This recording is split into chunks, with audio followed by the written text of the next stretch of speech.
Yes. Initializing. You're on stage. We're on live. I got messages happening here. Yeah. Bunch of All right. messages. We've been you know what? It's been so crazy. We've had messages for like 2 days now.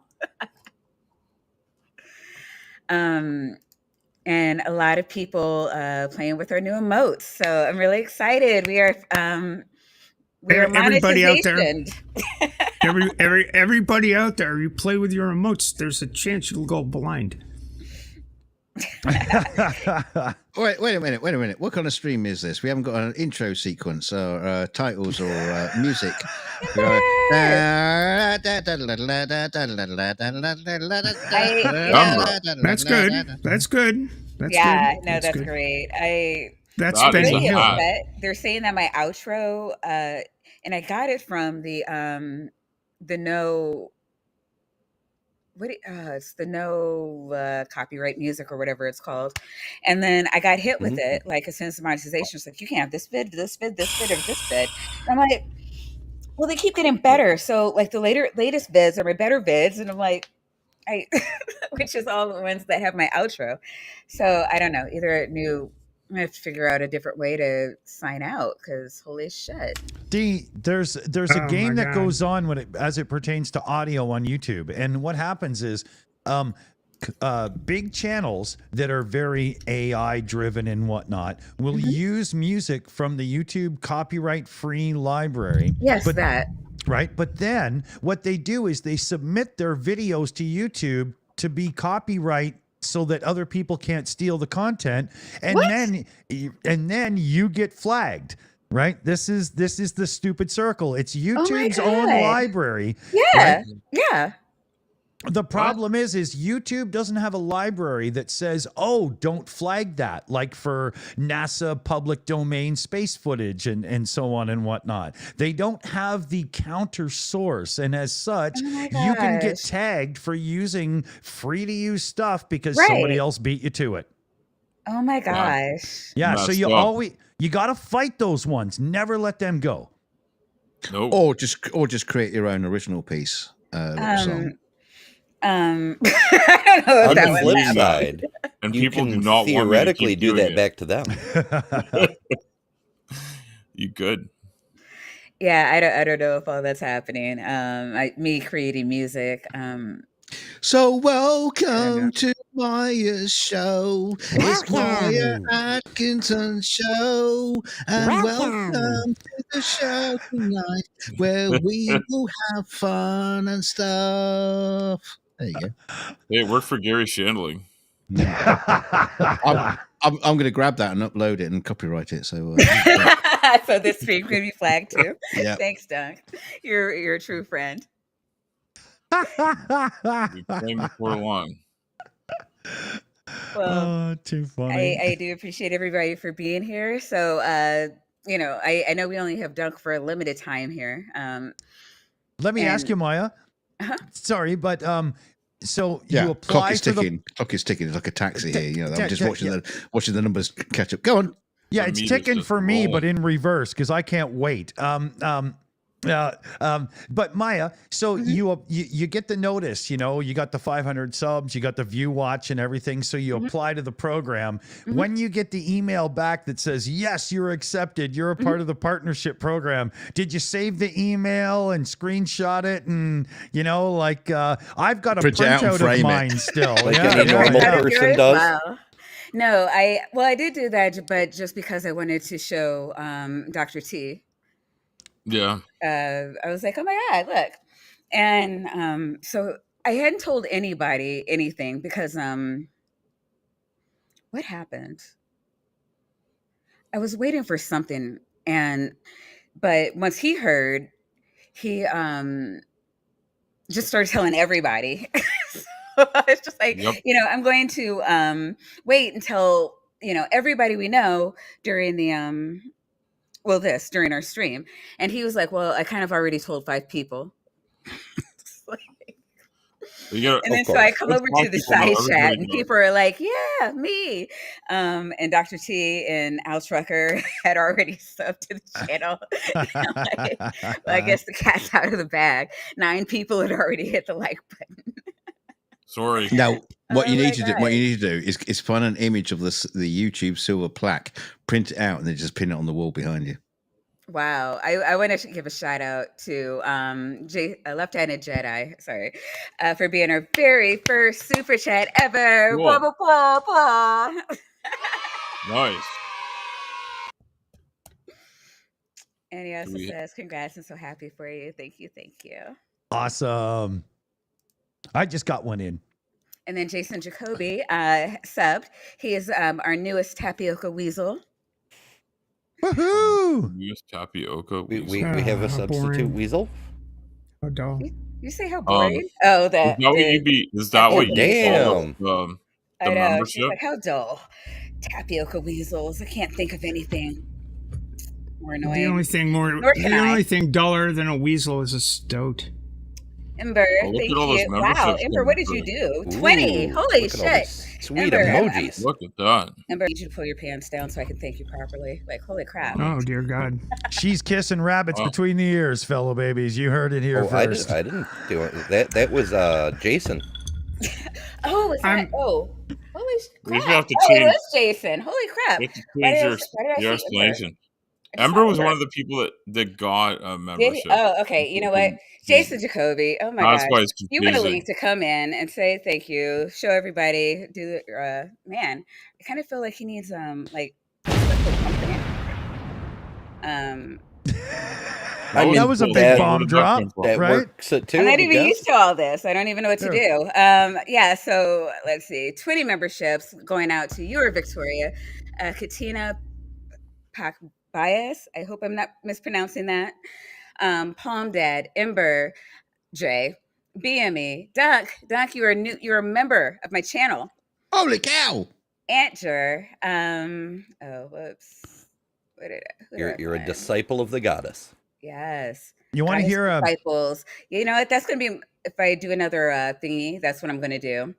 Antjer, Robin Webster, John Hudson, Doran Abhead, Jason Jacoby, Robert Madwell. I was going to say Madwell. It's Madewell. Daryl Frost.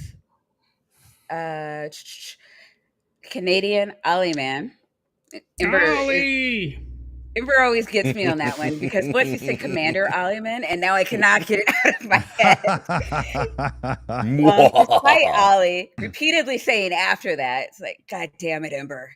It's Canadian. It's like, nope, Commander's sticking now. I think we have so many commanders. I think that's why it's not going We have away. so many doctors too, don't we? We have a lot of doctors. Real info. Many doctors. Carol Kensinger. We've got at least 2. That'd be a paradox. Vesta Freya, Alex, Merkel, Jester, Lord of Fools, and I think that's finally it. It's a long list. You realize, Maya, what this means. You have to make more emojis now. I do. Yeah. I really do. The Hunter Biden, sending Black Power. The gifted membership is awesome. I was Jay's first money. I sent him a super sticker. So I love Jay for sending the love back. Yeah, cool. So far you've had 35 members been donated. And stay as members, people. You won't regret it. Yeah, you know what? And I was talking to, I'm sorry, Bree, say hi before I'm going to keep talking. Hi! No, it's okay. You don't stop on my account. Hey, I'm just popping in. Hello. No, I was going to say, yeah, I do need to do that because, now I forgot what I was saying. Bree came in, and every time I think about monetization, I think about Bree. And I think you were in the shills too during your, you hustled. Like, that was crazy. She hustled her ass off. Oh, yeah. And then 3 weeks later, they were like, you know what? I think we're going to lower it to 500 instead of 1,000. Yeah, I got fucked. Mm-hmm. Yeah. I made 1,000, I monetized, and it's like, yeah, and then you could have been monetized if you would have just waited. I did bust my ass. They did it the day after. But I it hit looks 1,000. it Are you looks good. kidding? That's wild. Yeah, but it looks good Wow. on you because you did it anyway, you know? That's No, right. she did. She hustled. I've never seen anybody hustle like that. She got 200 in a month. Mhm. That was Wow. like, Yeah. I Yeah. watched What that, are we guys. doing I anyway? watched that. It was very impressive. It It's was quite impressive. quick, too. You know? Yeah. Maya, I just want to be sure. Just remember the feather. We do it. So there's already a feather. Go with your roots. Go with your roots. well, right I do. there. I Feather. have a stone vagina in there. I'm thinking That about is ways good. to make that better. But there I is a have- feather. The I have what my you call it already antler. has a feather. as well. I once had a woman tell me about a stone vagina, and I didn't go for a second date. Just saying. We That had seems to- fair. My- Yeah. Married her, though. You've probably heard the old tale of stone soup, right? Oh, Maya, I have, hey, if you want to come in, let me know. I have tons of royalty-free music that I have access to, and I can make you a video. I was thinking about. I had this one with all the different glowing, like bioluminescent mushrooms blooming, Mhm. and I didn't know if you would like that for like an outro. I know you have like a sort of mycology sort of theme for your panel here. I didn't know if that was. What do you mean? Mycology is like mushrooms and stuff. Oh, okay. Yeah, bioluminescent mushrooms. Yeah. Yeah, because I'm gonna have to do something like that. I mean, it just seems counterproductive. The stream continue is full to- of fun, guys. Is there a Maya in our little thing that we're live on here? This console, whatever. Is there like a back chat? Like where we can just say Oh. things to each other in the Yes. background? or- Yes. So if yes, you look there at the is. bottom- It says private chat. Yes. See, I don't see where you would put the words. I don't. Oh, you click on. Yeah, if you want to Oh, you talk to can the DM group, you click people group. individually. That's Yeah. neat. Yeah. Okay, I get it now.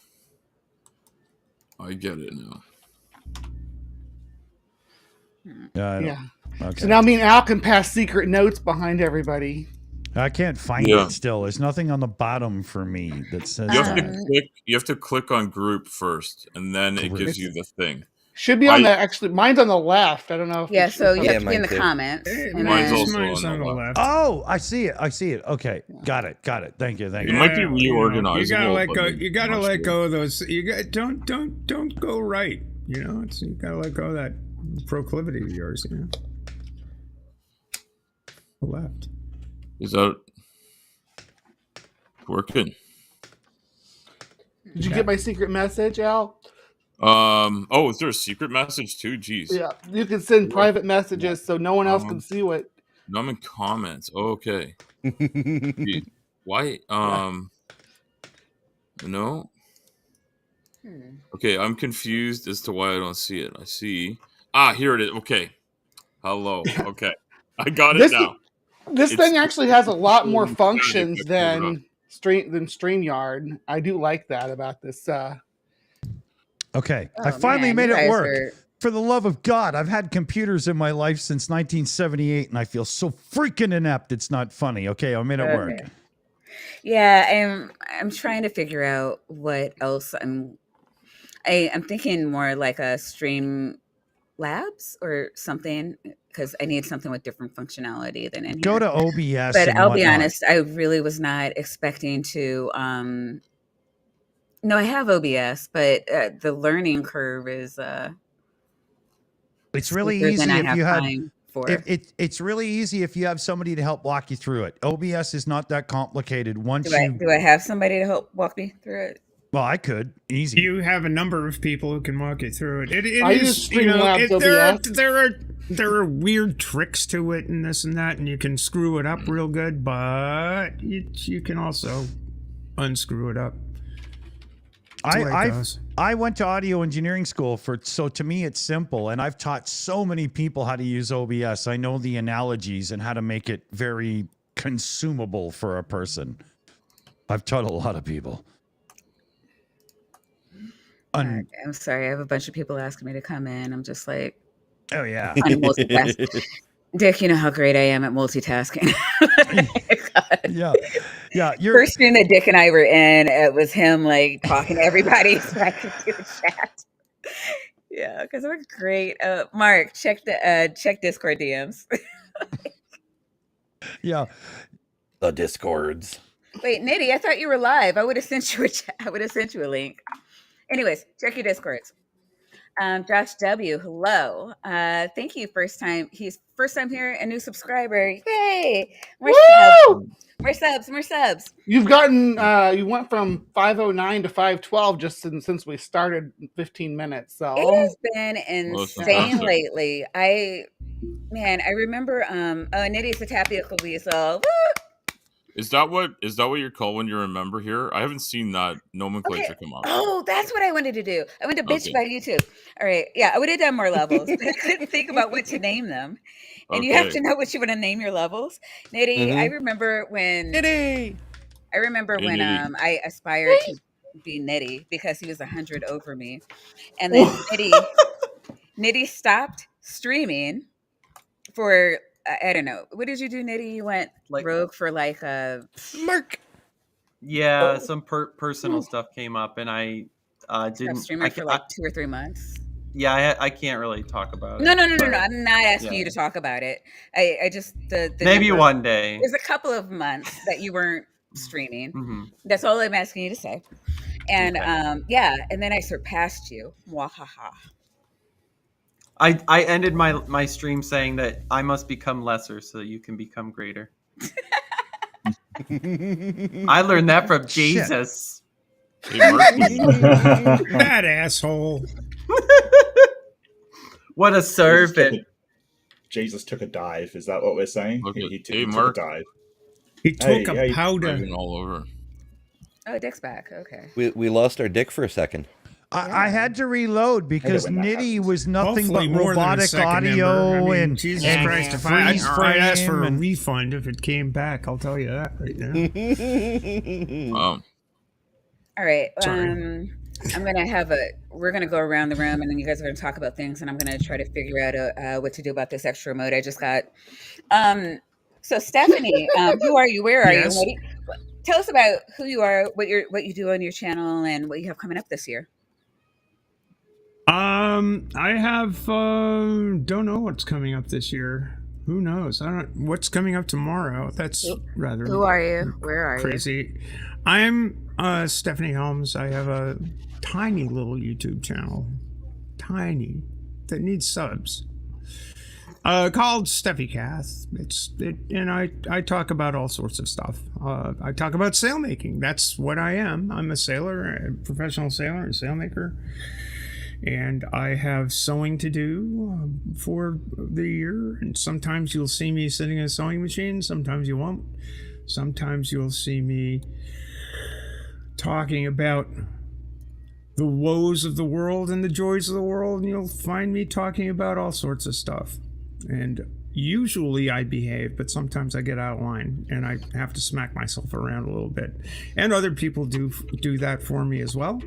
But I try to kind of keep it on the straight and narrow for the most part. And any plans for this year, or you're just gonna work it out?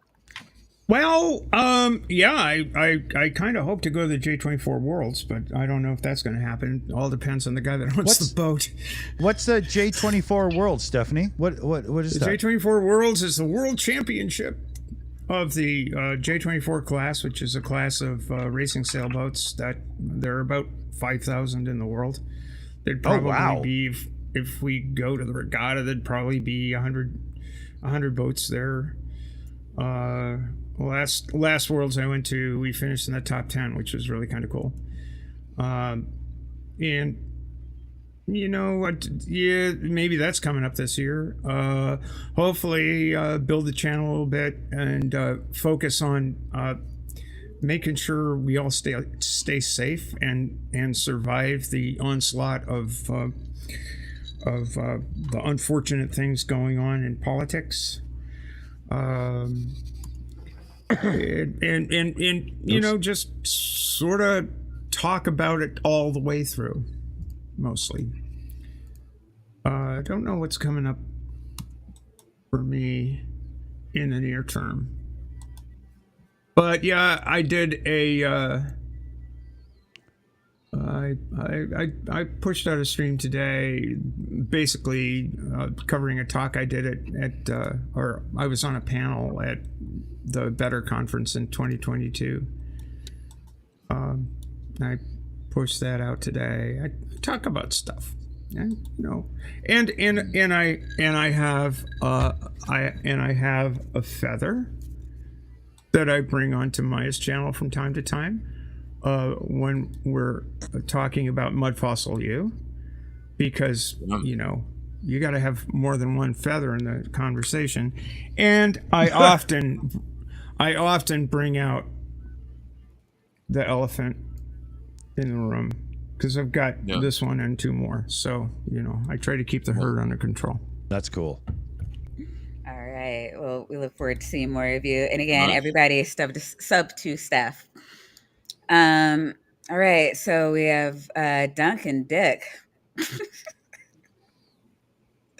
That's a brand name. You can't use that on YouTube. That's You're gonna get stuck. You gotta see it in the right order to make it work. Yeah. There's so many wrong ways that can be done, and photographs to prove it. Oh my! Hey. So, Dunc, tell them about yourself. What do you do? Well, me? Well, little old me. Well, I mean, I started my YouTube channel yonks and years ago. I did a viral video about debunking how electric guitars do not change their tone based on the wood that the guitar is made from. Insert argument here. Yeah, no, you're still fucking wrong. And no, I'm not. Because I proved it. And I luckily, I sent my video to somebody who was like quite big in the guitar community. And then you talk about struggling to get to sub counts. I got to 1,200 subs in a day. And so I was really, really lucky as far as that was concerned.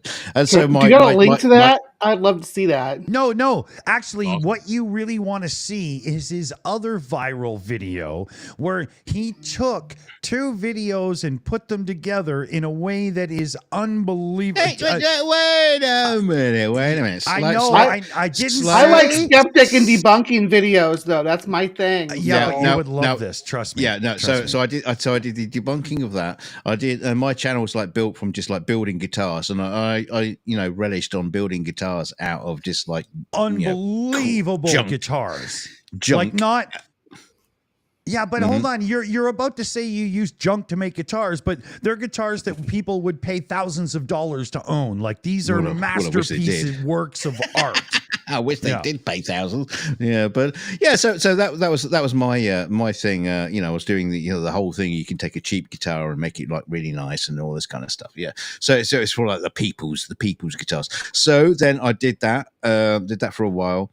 I did some debunking of Flat Earth, which was fun because that was years and years ago when Flat Earth was still fun. and you had well, not depends anymore. On your perspective. It's gotten real angry on the Flat Earth side out there. Well, that was a thing. That was the thing. I was doing the Flat Earth debunk before people were getting all shouty and screaming at each other, and so I actually had some of the big players in Flat Earth coming onto my channel and trying to have a discussion, which was funny because they couldn't, but. That was fun days of Flat Earth. Like I say, before you had the FTFE and the shouty, debates and stuff. So that was Martell. Great. And then I started doing, I worked on the film Bohemian Rhapsody, and while working on that, I came across a guy called Mark Mattel, who is a singer and an absolutely astonishing singer, and he sounds naturally like Freddie Mercury. And he did a piano ensemble, or just playing solo at the piano, doing Bohemian Rhapsody, so I took the entire Queen back catalogue and all the stems and built up a new track of him singing alongside Queen in a video, and that went to like 700,000 views. Yeah, I think it's still growing. It's very, very slow now. So I did a whole bunch of him just like singing the piano and mixing it in with Queen.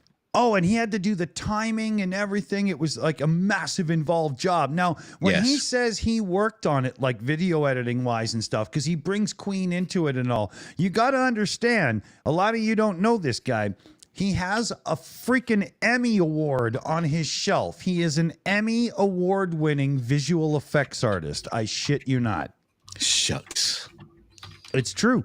Among other awards, but you know, he's the real deal. He's worked on so many things you've watched, and you know, Dunc is pretty impressive. Yes. Yeah. Yes. He won't toot his own horn, so we're happy to do it for him. Oh, I'll toot it. I'll toot it a little bit. Right. Beep beep. So the shows, you've changed a lot in the past year. What do you have? Like anything planned coming up? What else on the shelves? Yeah, that would mean that we would have direction, and you know, we don't have that. We have had plans of doing some really interesting and really funny stuff.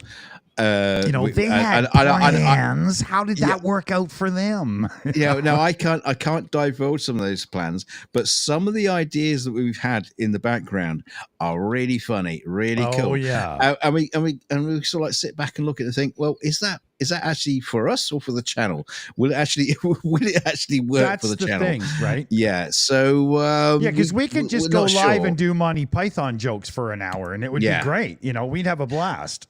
Yeah, well, that's the thing. It's like when me and Dick go live on the shows and we're doing like the after show or like the Sunday pub chat, we're coming out to, you know, unscripted. We have no idea what we're talking about. And I suppose sometimes it shows. But you know, we have an entertaining conversation between the two of us. I think the audience enjoys it because they do come back. So, you know, where we're going to go from the future, or we've got the 42 show, the new show, that's working really well. I don't think we need to change that in the slightest. But we do have some ideas for some interesting content that could come up soon that will be still our brand of fun and entertainment, but with some actual stuff to it, meat and potatoes in there as well. I think I must have missed that meeting. Well, you know, but that is our thing. You know, we wrap stuff that's actually interesting in a whole whack of fun, right? And of course the news, the 42 show news is always we try to keep it light. I mean, because especially with the news in the world, you know, there's always some like really heavy stuff. Yeah. There's news, death, and murder. We try to avoid that because yes, that does exist. Well, sometimes we will acknowledge something that's happened, but we like to try to pick some of the, you know, the other offhand or so like offside kind of like stories and we don't repeat mainstream news, but it's interesting, right? You know, it's good stuff. No, I obviously have fun with your news and stuff because. Well, I think you're probably the only one here who watches us. Everybody else has got blank faces. Who are these people? Maybe in the chat, but I know I saw BME in there. Is one of our mods over there. Yeah, and I forget who came from who because I want to say everybody in here has shared their friends with me. So I don't know. It's hard to say like who came from where, but yeah, I don't know. We're all just family now, and blessed be he's even acting pretty well today. So right, it's still early. You still got time. And I haven't seen Puck to Pasture in a while, but I do want to give him a shout out. He's working the creator. In my books. Yeah. He's kind of like my brand creator. So like my banner that goes across the top of my channel, and I can't imagine that going away anytime soon. And I'm like hoping and praying he doesn't azz out on me. Yeah. I don't know if you know, you know. Well, you know, But because like I love my channel banner pick, and I don't want to have to take that down. yeah, But so we're Conquer Cash changing for you ours out right there. now. Thank you for everything you've done. Everybody loves the branding that you helped me create, and you be fam. So I'm sorry, Dick. I cut you off. Yeah, no. We're actually about to change our You cut banner off the and dick. whatnot. Yeah, we're trying to finish the whole revamp of things, and it's just that we're lazy sods. I mean, it takes as long as it takes. I gotta say, Ember's rocking the ultimate look on the stream right now. Like if I was half as cool as you, I'd be on the balcony shouting it to the fucking neighbors. I know. You know what I mean? Yeah. Shaking your I groove feel thing. underdressed. Yeah, Y'all are the neighbors, though.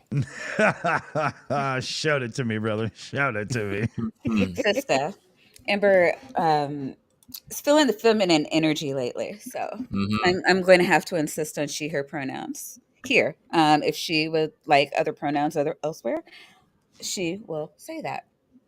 Hey, Maya. My stream, my rules. And speaking of which, Damn right. since you look so good, I think I'm going to keep you front Loving and it. center. Who are you? Where are you? What do you have going on this year? Oh, well, for the year. Oh, goodness. I mean, we're only like We're halfway in through January, January. Yeah. So, I Yeah. mean, usually, Love that hat. Isn't it fabulous? Thank you. Yep. When Steph brought out the feather, that reminded me I even have this. It's from my Renaissance Fair outfit, which I haven't worn in years because there's a long story. But I was yeah, going to say it I love looked this hat. Renaissance, right? It definitely looks like, yeah, absolutely. Yeah, Yeah, no, yeah, it's got 100% feathers give over me. here. Over And I here, it's got love, feathers. Whoa, so and I love cute. that color blue.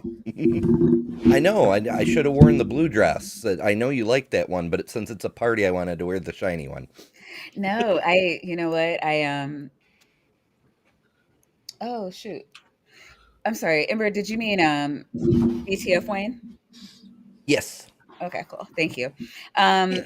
Well, I know that, okay, and I know I say what do you have coming up this year, but there are any plans, things that you aspire to do in the future? Oh well, Wayne, check yeah. your DMs. Lots of things.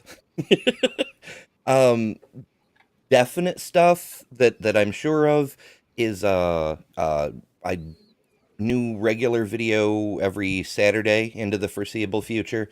Debate reviews with Mark Reed. We alternate channels, but those are Saturday nights. Well, Sunday morning for Mark, since he's in the future.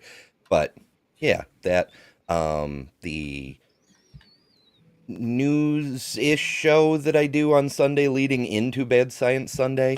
I have a few other plans too, but those are the for sure things. Okay.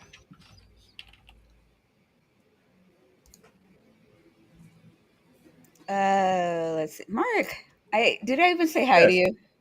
I don't know. I'm too tired to know if you did or not. I got up recently and I'm nursing a coffee. But let's say you coffee. did. Let's just say you did. Well, and you were Mark, very welcome. nice. Hello, and Hello. thank you so much for being here today.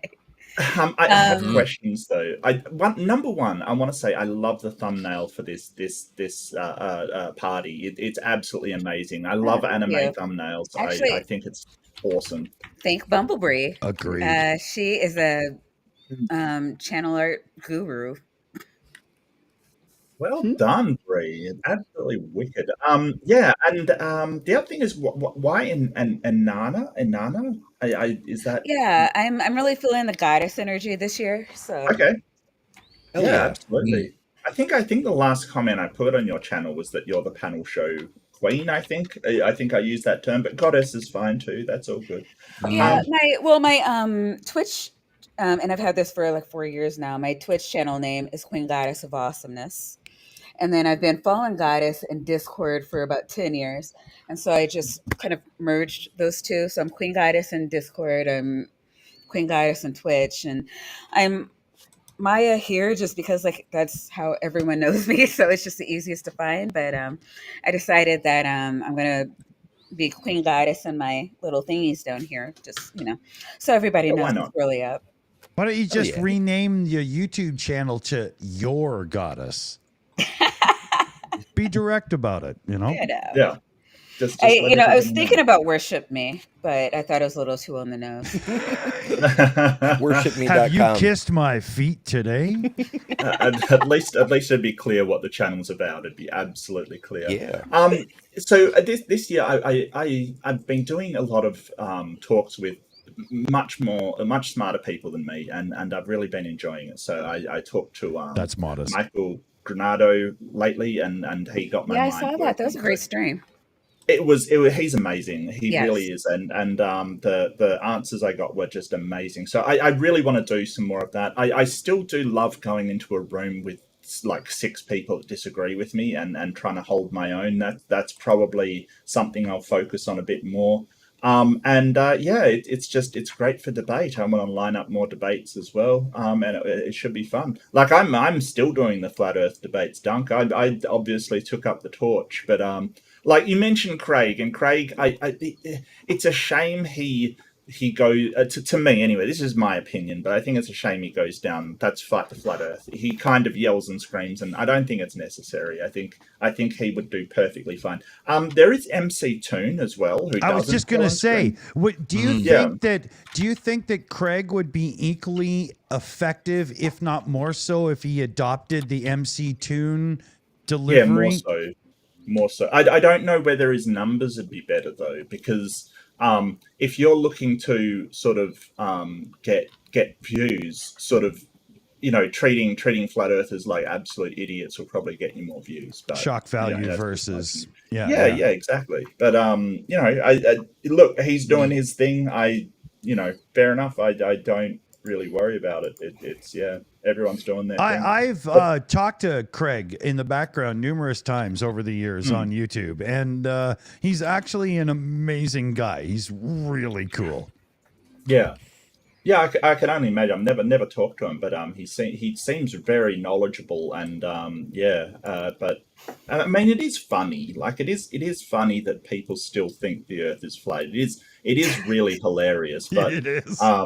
You know, In a sad way, though. Well, the Very interesting It's fact fucking is, tragic, really. And when you think about it, it's like, what? the interesting fact is that when I was part of the community, there were flat earthers that could actually come forward with an argument, and people like Fight the Flat Earth, they were wrong. Yeah, but there was an argument. People like Fight the Flat Earth and MC Toon, they just seem to be like scraping the bottom of the barrel of absolute freaking idiots. Yeah, well, it's hard to That's get what people flat to Earth go is. on. Yeah, it's hard to get them to speak up now because they all want to be keyboard warriors on like Facebook groups and stuff, right? They don't want to talk anymore. Yeah, they hide away, or mostly dead. Or you get people like probably the most notable one Thanks, Bob. is Witsit, who just uses word salad and he just says things. Oh God, he's got a pretty mouth. Yeah. He's not. Wow. All right. I'm not Witsit going to delve shits too it. deeply into that comment, but He's not a real flat earther, guys. He's a guy that loves to argue more than he likes air. And flat Earth allows him the opportunity to do that. and any way he can monetize it as well. Yeah. He doesn't even hide it. Real quick, guys, I do want to thank Nara and Regios for being our newest tapioca weasels. Yay, damn gang. Now So many I'm scared to weasels in sign up. here. No, but now I'm scared to sign up. You know? Raise the weasel. Holy crap! Oh, sorry, Yeah, dude. we're We're getting an we're actual weasel cult. totally different. We There is a actually kind weasel of are. well, where is the weasel? I don't is know the where the- weasel. He said the he would heck be is he? here. Okay. So I don't know, one Regios. day. He's fucking. Gee, When Reggie did you blowing Regios up just the hit the shop. hammer, Maya. Woo! Oh, what did I look at miss? this? Oh, more emojis. Weasel's Oh. Yeah, Weasel Regios. Weasel is waiting for me to leave because last time I was on with him, I told him he wasn't a proper scientist like Neil deGrasse Tyson because he's on the television. I don't know. I'm gonna have to get like a Regios emote or something. 'Cause he's amazing. Anyway, folks, it's 3 a.m. here, so I'm gonna have to go, sweethearts. You take care. Yeah. Thank you for coming, Bye, Dunc. Doug. Appreciate you. See Bye you. bye. Bye, Dunc. Take care, mate. Take care, Soon, Dunc. Dunc. Bye. Oh, Mark, yeah. Okay, real quick. I'm gonna get better at this one day, I swear. So Regios Lies. gifted Lies. 20 memberships. That's a lot. And that is a lot. And those went to Mage Grey Wolf, Gabrielle Things. You are Victoria, who we love, Kalasia, who we also love, Hobby Time, Norm Lee, Atheist Carpenter, Savage, the Unicellular Trilobite, Cobra, Oh, Jefferson favorite Spatchcock, Cobra. friend of the show. Who's your buddy? The Freak, everybody's favorite freak. Chris Connie, Ian Houston, Delicious Danish. Oh, love Linda. Nils Item. Sorry if I'm butchering names here. Shayna Caldwell, Dwayna Campion. I don't remember any of these people ever being here. Clive Wolves, Holy Spackle, friend of the show. Fire XD, Bench Thinker. Thank you. And if you received a gift tonight, please thank Regios because Shayna Caldwell he's is coming one up of and out. our family mods on the shills, so she's probably been around a lot. Yeah. So yeah, show's coming through. Mm. Purple, greetings. Loving it. Hey, Purple. Oh yeah, so Time. back to Mark. Mark, I don't know how you do it. I saw your dumpster fire last night and holy shit. Oh yeah, that was amazing, Mark. Good shit. Okay. Yeah, that was something. I was exhausted. Well, yeah, we'll after finish that. the round. We'll finish going round to Mentally. round, but can we talk about YECs and why we hate them? Absolutely, please. Mark, why? Just why? Why do we hate them, or why do they exist? Or Why do we hate to argue against them? Yeah. Like, why were you there? Why did it happen? Like, was this planned, or were you just like, you know what? I'm bored. Balls out. I'm running in the room. So, like on my Fridays, which is Thursday night for Eastern time, I do a Fundamentalist Fails, and I didn't have anything for this one, and I saw exactly the same time that a channel that I'd been sort of gate crashing, I guess, just dropping into, was having Hovend on, and I decided just to give him a really hard time, which is I've done before. I think he's like a broken record. His arguments are so easy to counter because he says the same thing over and over ad nauseum. He's just low hanging fruit, and of course Donnie was going to be there and to back him up, kind of thing, because he desperately needs it. And I don't mind talking with Donnie. We've got a weird relationship. It's like a love-hate thing going on. Don't even ask. So yeah, I guess I just decided spur of the moment to drop in on that. But unlike the room rumbles I usually do, which the room rumbles, it's me solo, I decided to invite friends. So yeah, it turned into an absolute nightmare of an experience where the moderators were so biased. It was like at one point I got interrupted while speaking by the moderator, like shouting me down, and I'm like, "Excuse me, you just interrupted me," and he's like, "You're so rude," and I'm like, I saw that. What? My favorite was when he asked you a direct question and you started to answer it, and he interrupted you to say this is unproductive and muted you. Yep. Yeah, those guys were garbage. Garbage. Yeah, it was. But look at it this way. Like, even their chat was going, this is kind of really unfair on the other people. So, were they Christians 13 were years old? Look, it was like that. It was just they didn't want there to be any solid arguments against them. They didn't have that kind of like free thinkers. They just go, okay, well, I can consider these arguments. I don't have to accept them. They can't even consider them. They can't have them out there. So, but to my mind, it was so obvious that I loved it. I thought it was fantastic. They looked so bad. They looked so biased. There's kind of a victory and defeat when it comes to that kind of thing. I feel like a Spartan, like at one part of the 300, saying, yes, People will remember this victory as I fail miserably. Putting out the big foot and kicking them down the well. It was a great victory. They still owe you $1 million or 1 million IOUs. Don't forget that. I think that's Grayson they owe that to. And look, I was actually over. Grayson's on Standing for Truth debating right now against Nephilim Free has come out of the woodwork for this one for some reason. Oh boy! Yeah, he does sound sober in his, to give him a compliment and a backhand insult at the same time.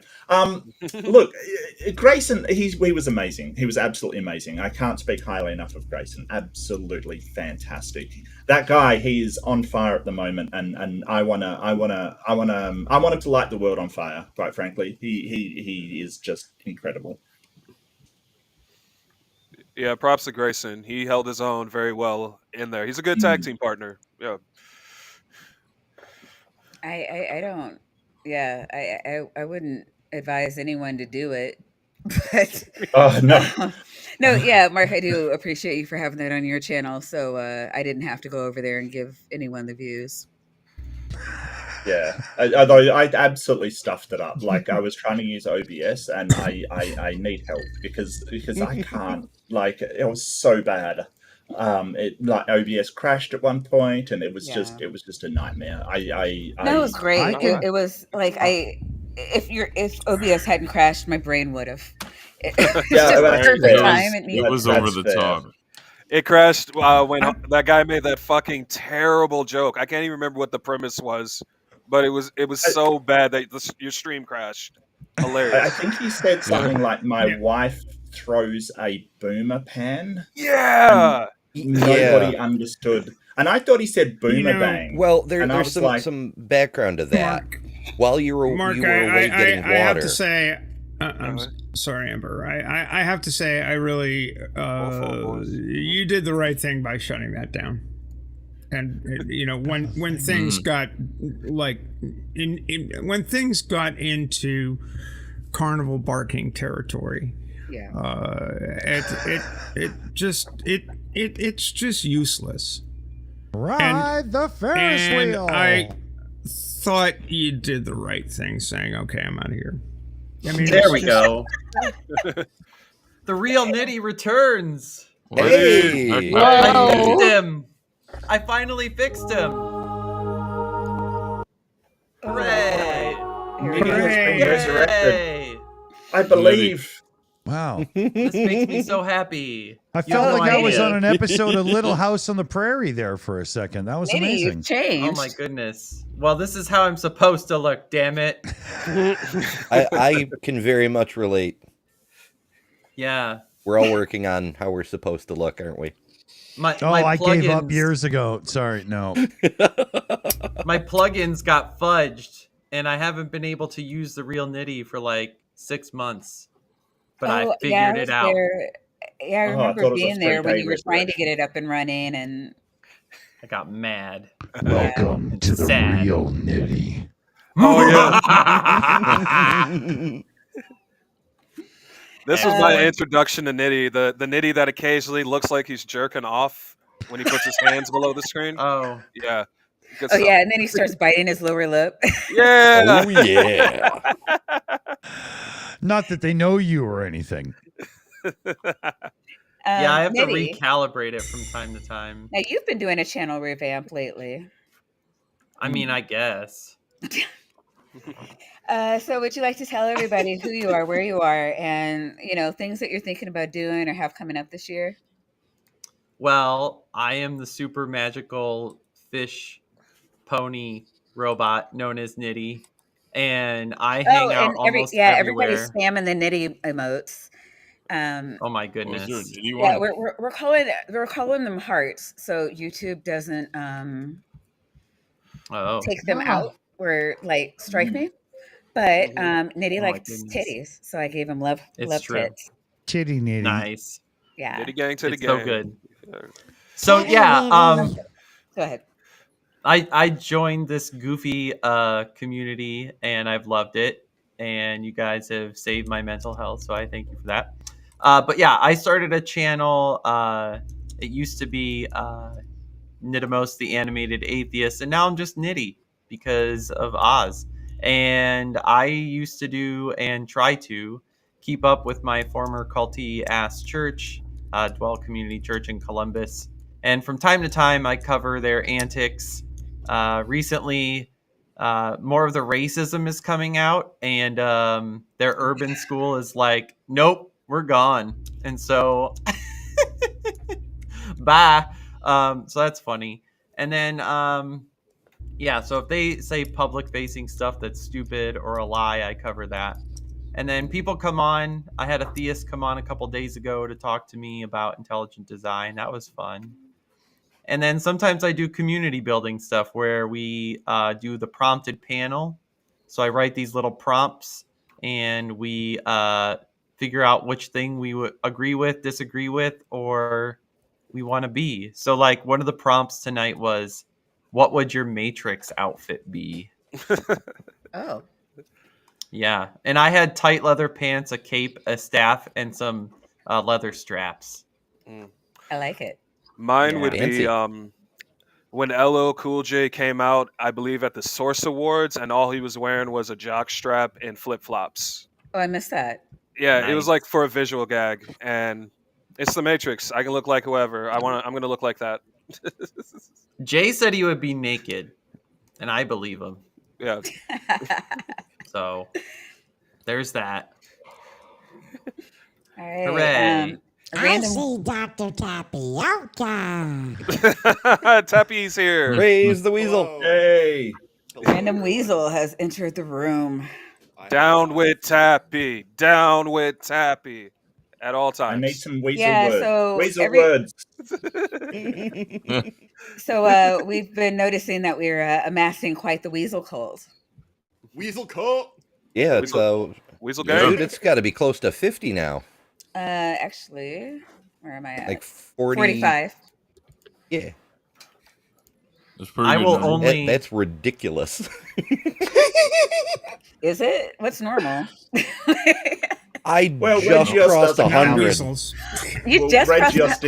Oh, you know what? Abnormal. So I didn't want to have to do anything at all for my vagina, my stone vaginas. I'm sorry. Right. My members don't get shit except emojis, and you're welcome because we're lazy. We, if I may, we set up our membership levels like 3 years ago when we hit the mark or whatever. I don't even know what they are right now, and it's basically just you get emojis in the live chat, and we thank you in the credits and whatnot when we're done. We don't because when you're a live streaming channel and you're not an uploading video channel, Right. you can't give them the videos first and so on. Yeah, and no, I was whatnot, thinking that you know? too. I was like, I'm not going to promise to always have a video and to always. And where would they? I don't even know where they get it first. I guess there's a way. I mean, are we supposed to have first. time machines? What Right. we'll do is we'll show you the live stream early because we have DeLoreans, but then it's going to be live for every. It doesn't make any sense, right? You know, you could do a members only stream. What I mean, members? We members? could, and we talked about that very briefly, just to double nix it. Yeah. But members for live channels aren't about the benefits. It's about the support and the family. That's why you're being a member. And that's why we love you more than the other guys do. It's true.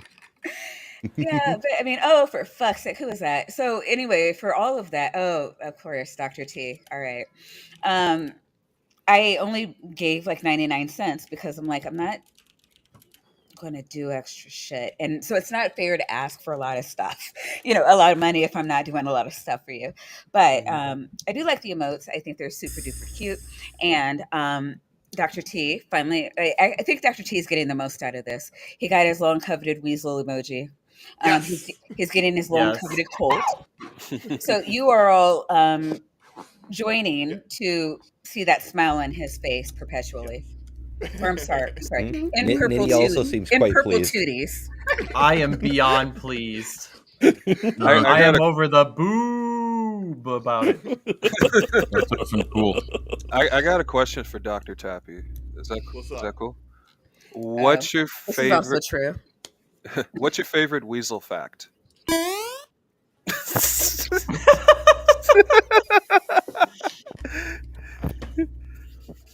All true weasels Mm-hmm. have a name that starts with T. It's a true fact. Dr. Tapioca Weasel, take that microphone that's across the room from you and put it closer to your mouth, please. You know what? You're saying tapioca? Tapioca isn't a daddy weasel? You see? See, it's right here. That's where it belongs. It's literally right here, bro. Like, I don't know what you want from me. Audio issues is the running thing This is with the funniest. Andy. Yeah, it's the funniest gag ever on Maya's channel. Is the smartest guy in the room can't operate a microphone. Also doesn't know what a magnet is. It's operating, all right? It's not operating well, but it's operating. Come on now. Don't be mean. Wait, can we not hear him again? No, I think he's just feeling amazingly insulted. I'm sorry, buddy. I love you. That's what he is, being a we broke semi-sweetheart it. with you. Yeah. So we'll see how accommodating your mods actually are now. We should do a fundraiser to He's get going to be in your him chat. like a good mic and a good setup.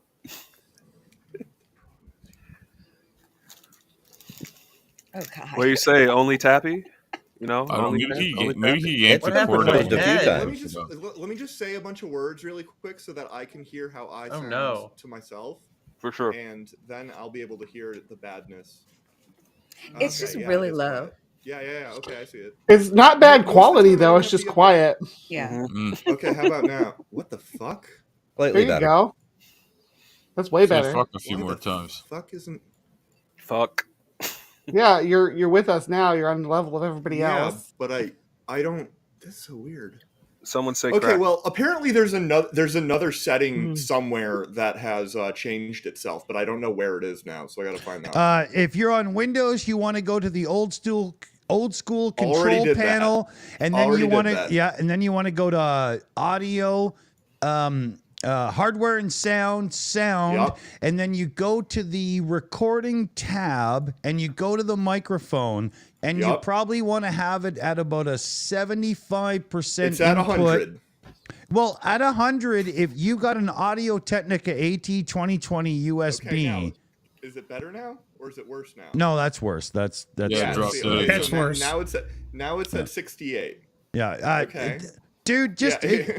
dude. At the end of the Everything's show, at 100. I'll give you my phone number. Just give me a call okay. and we'll fix it up. How about Yeah, that? you guys How are about putting the that? chat to Change. sleep. Yeah. Remember when I had that stream a couple weeks ago when I I don't showed fucking you know guys what's my audio kept changing Yeah. its volume Yeah. setting on its own? Well, That was so weird. That was really weird and totally Ghost in the different than what he's machine. going through because Oh. that was really That was weird. the I've never Illuminati seen or anything something, like that. right? That's like worse than like Nick level bad sound. Like Nick would just like his sound would just cut off randomly. Yeah. And then, he like, had the worst luck with that. It was so bad. It was super duper horrible. We're gonna come back to tea in a little bit, but Bree, Oh, say hi. hello. Looking forward to waking up with you tomorrow. Who are you? Where are you? And tell everybody what thoughts you have coming up for in the future. Kinky. Yeah, I'm Bree, Bumble Bree from Hive Sci, and I've been coming over here and hanging out with Maya since the very beginning. So Very I've beginning. been a long time part of this this adventure that we're going on here with these Bad Science Sunday reviews. I think I've done 3 shows on here so far, so hopefully I'll continue to do more throughout the year. I do a show every Saturday morning at 9:30 Central Standard Time. It's called Live from the Hive. The first segment we're on the show is Cryptic Corner, and this week we're actually going to be looking at some Ouija board stuff. So it's the first time I've covered what do they call it, Zozo and all the Ouija board demon stuff, and then we're going to be looking at some Inda's near because the Euphrates River is drying up, not because climate change, mind you, but because of the Bible. So we'll be looking at that, and then and then we got some monkey science and stuff like that. So it'll be a fun show tomorrow. So come on in and hang Bri, out. you're not properly turning on Blessed Be He. She wants you to look way hotter. She wants you to be better. Oh, not necessarily I hotter. am still blonde. It's just the lighting. It's just the lighting. Okay. Yeah. And we got That's not feathery your hair antennas. up there, Everybody is it? It's that feather feathers? time. Everybody else had feathers, so I decided to get some feathers too. I thought you were I like like doing like it. a 1980s hair tease type thing. Oh no, that's late 70s Vegas. Come on. Oh. I'm just Mhm. sorry I had to tie my hair back. Blessed be. I'll have my hair down tomorrow though. So if you want to Tomorrow morning, is it 10:30? Tune in. Yeah, I think it's 10:30 real time. For sure. I also I'll make it all the fun. I gotta give Bree a shout out on Twitter because I'm not on Twitter all the time, but you post really funny shit, like really funny shit. Bree, you are fucking Twitter up. You are like tenacious, really.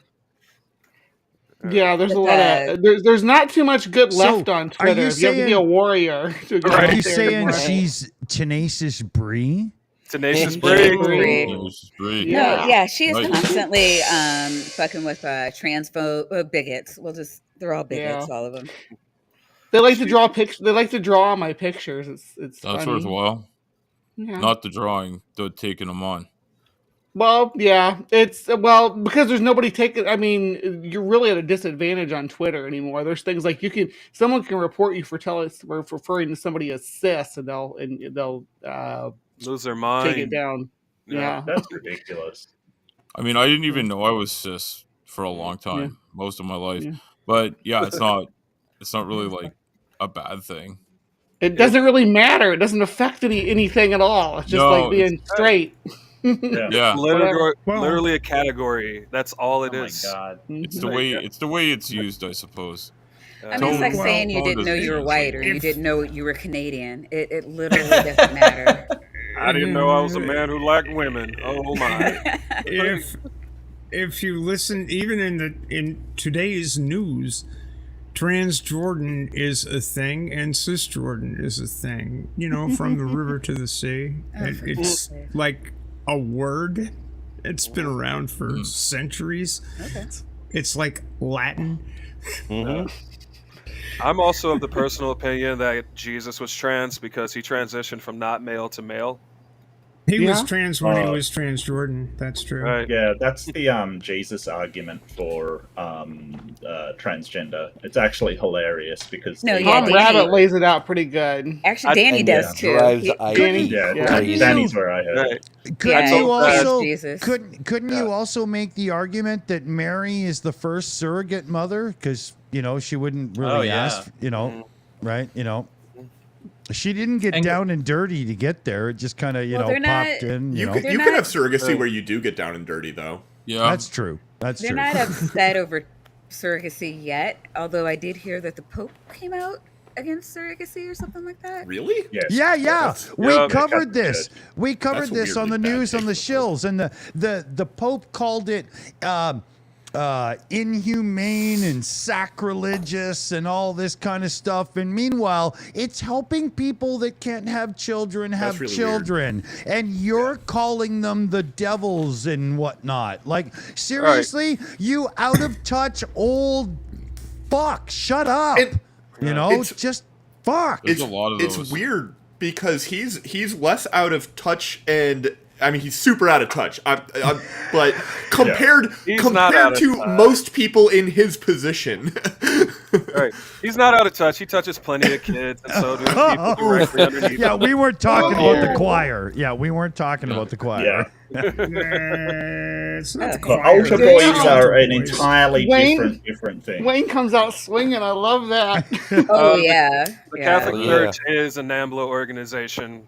That's all it is. Like, hey, Michael. Anybody, It's the anyone original is open- NAMBLA. Right? Oh. And challenge Yo. me, please. Oh, yeah. It's the man, the Michael man. Hello, Mickey. Congrats, Michael. Maya. Well Thank deserved. you. Indeed. Oh yeah. Well, my co-host, he's right there. Okay, yeah, right over there. Couldn't have done it without him. Congrats, Doc. Yeah. Yep. I feel I got everything I wanted out of the deal, which is an You did. emoji and a cult. And a cult. He has Hell a yeah. cult. Just one small cult. Life goal. An emoji in a cult. You know, if the Pope would be satisfied with an emoji in a cult, I think the world would be a better place. I mean, he's got the cult, and I'm sure he's got the emojis too.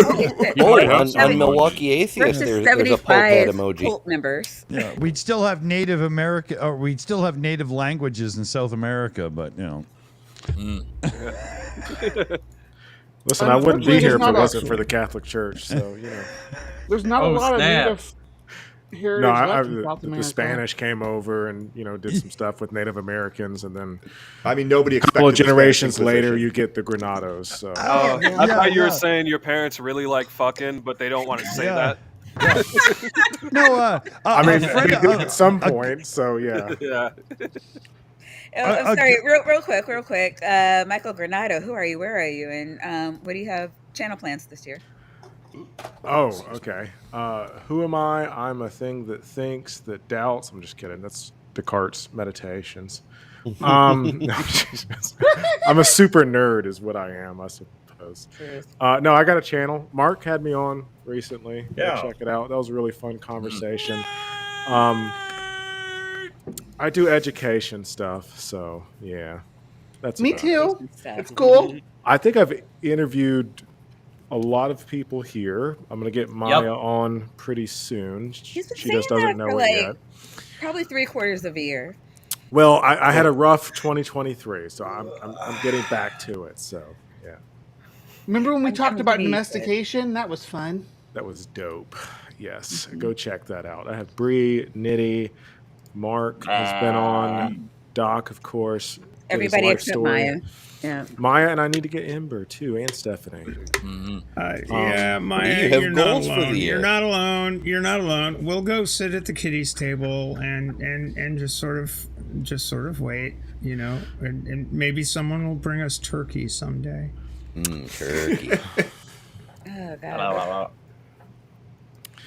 No, I tried to make turkey this year for Thanksgiving. It didn't turn out too well, so you don't want my turkey. Okay. I had a deep fried turkey a few years back from my significant other's family. They're from the deep south, and it's changed my life. I feel like everybody should have a deep fried turkey on Thanksgiving. 2 years ago, a friend of mine did a deep fried turkey. And I figured, put the fryer on the back porch and deep fry the turkey. Set the back porch on fire. you got to watch it. The fire department shows up. His kids. The Thanksgiving dinner. The kids are there. The whole family is hanging around. And guess what? Yup. Out comes the fire department. Wait, hold on. What? Re-attack. It was an Dr. T finally gets to be a member. combination of circumstances. Well, Well, one that's of Dr. T's. Terry. That's Dr. Teriyaki Weasel. How did Teriyaki get a membership? Thank you for the membership. I don't know. I thought I had to activate them, and I haven't even logged into that account since this became eligible. Okay, you sons of guns. You want some sound effects? Maya, I want to know what you have planned. Yeah, tell us what you got planned. Oh, yeah, sure, I can do that. It's your channel. Yeah, We're excited about it. I think this was the plan. We've already met all of our 2024 goals. Thanks, guys. Bye. See you next year. Channel over. Well, we never actually we never actually sat down and made goals, but at a certain point this is all we talked about this all of last we did year. that, but that's the only, but we never sat down and we're like, okay, yeah, let's do it. We were just I guess that's gonna happen probably. Yeah, but the whole show was completely unintentional. We just started doing it. Yeah, I was trying to get his mind off of Fleur first. It didn't work. It did not. Some of the best things normally come It about. works for the duration of the day, and that's true. You know what? My daily goal had been met. So wait a minute, Maya. You started the show to get his mind off of flat earthers. You deserve an award for that alone. Facts. It was so bad. It was so bad. He was like joining streams, getting kicked out of them, and then like just walking around like fucking flirting. Because of the magnets? Because of the magnets. Walking around like that guy in a really bad neighborhood in Detroit at 2 a.m. on a rainy night. Like I'm just like I'm looking at him and I'm like, aren't you a physicist? Don't you do science every day? Aren't you making the world a better place? What the fuck are you in the chat room? I started walking around Cupertino with a sock full of quarters, and I was just like, okay, I'm gonna find me a flurf, and it's gonna be. I mean, I'm gonna show them some curve. Too, right? The world's gonna be spinning for them when I'm done. Yeah, so I just got tired of listening to him bitch about not being accepted by the flurfs, and I'm like, you know what? Like, there's other things going on in the world. Like, here, like let's look Like at some stone ghost vaginas. stories. It's okay. People who chase after Ghost, Nessie, Bigfoot, they're stupid. right. Let's look at other stupid things. Mud fossils. Yeah. So was essentially, very it was like flat Earthers are Roger. stupid. Let's talk about Mothman. Is essentially what happened. Yeah. I don't know. I think the Yeah, cryptids are objectively cooler than flat earthers. Let's Let's just. definitely Well, do we- it. That's true. Yeah. Well, I got to admit. They do I love cover flat mud earthers. fossils, though. I gotta say, mud fossils That's is pretty yeah. flat Earth. It's pretty. I mean, I don't think Roger's a flat Actually, no. earther, but I think so.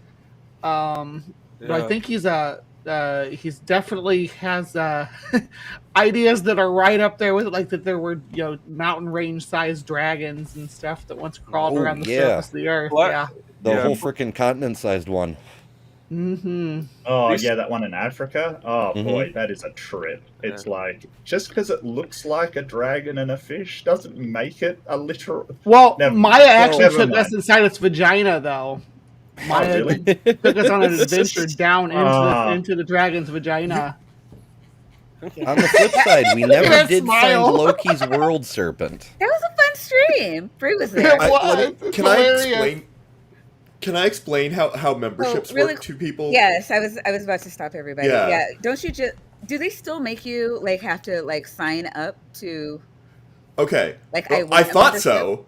I thought so, and the only fact I've seen to disregard that is that one of my alt accounts that totally did not do that on this channel just got gifted a membership.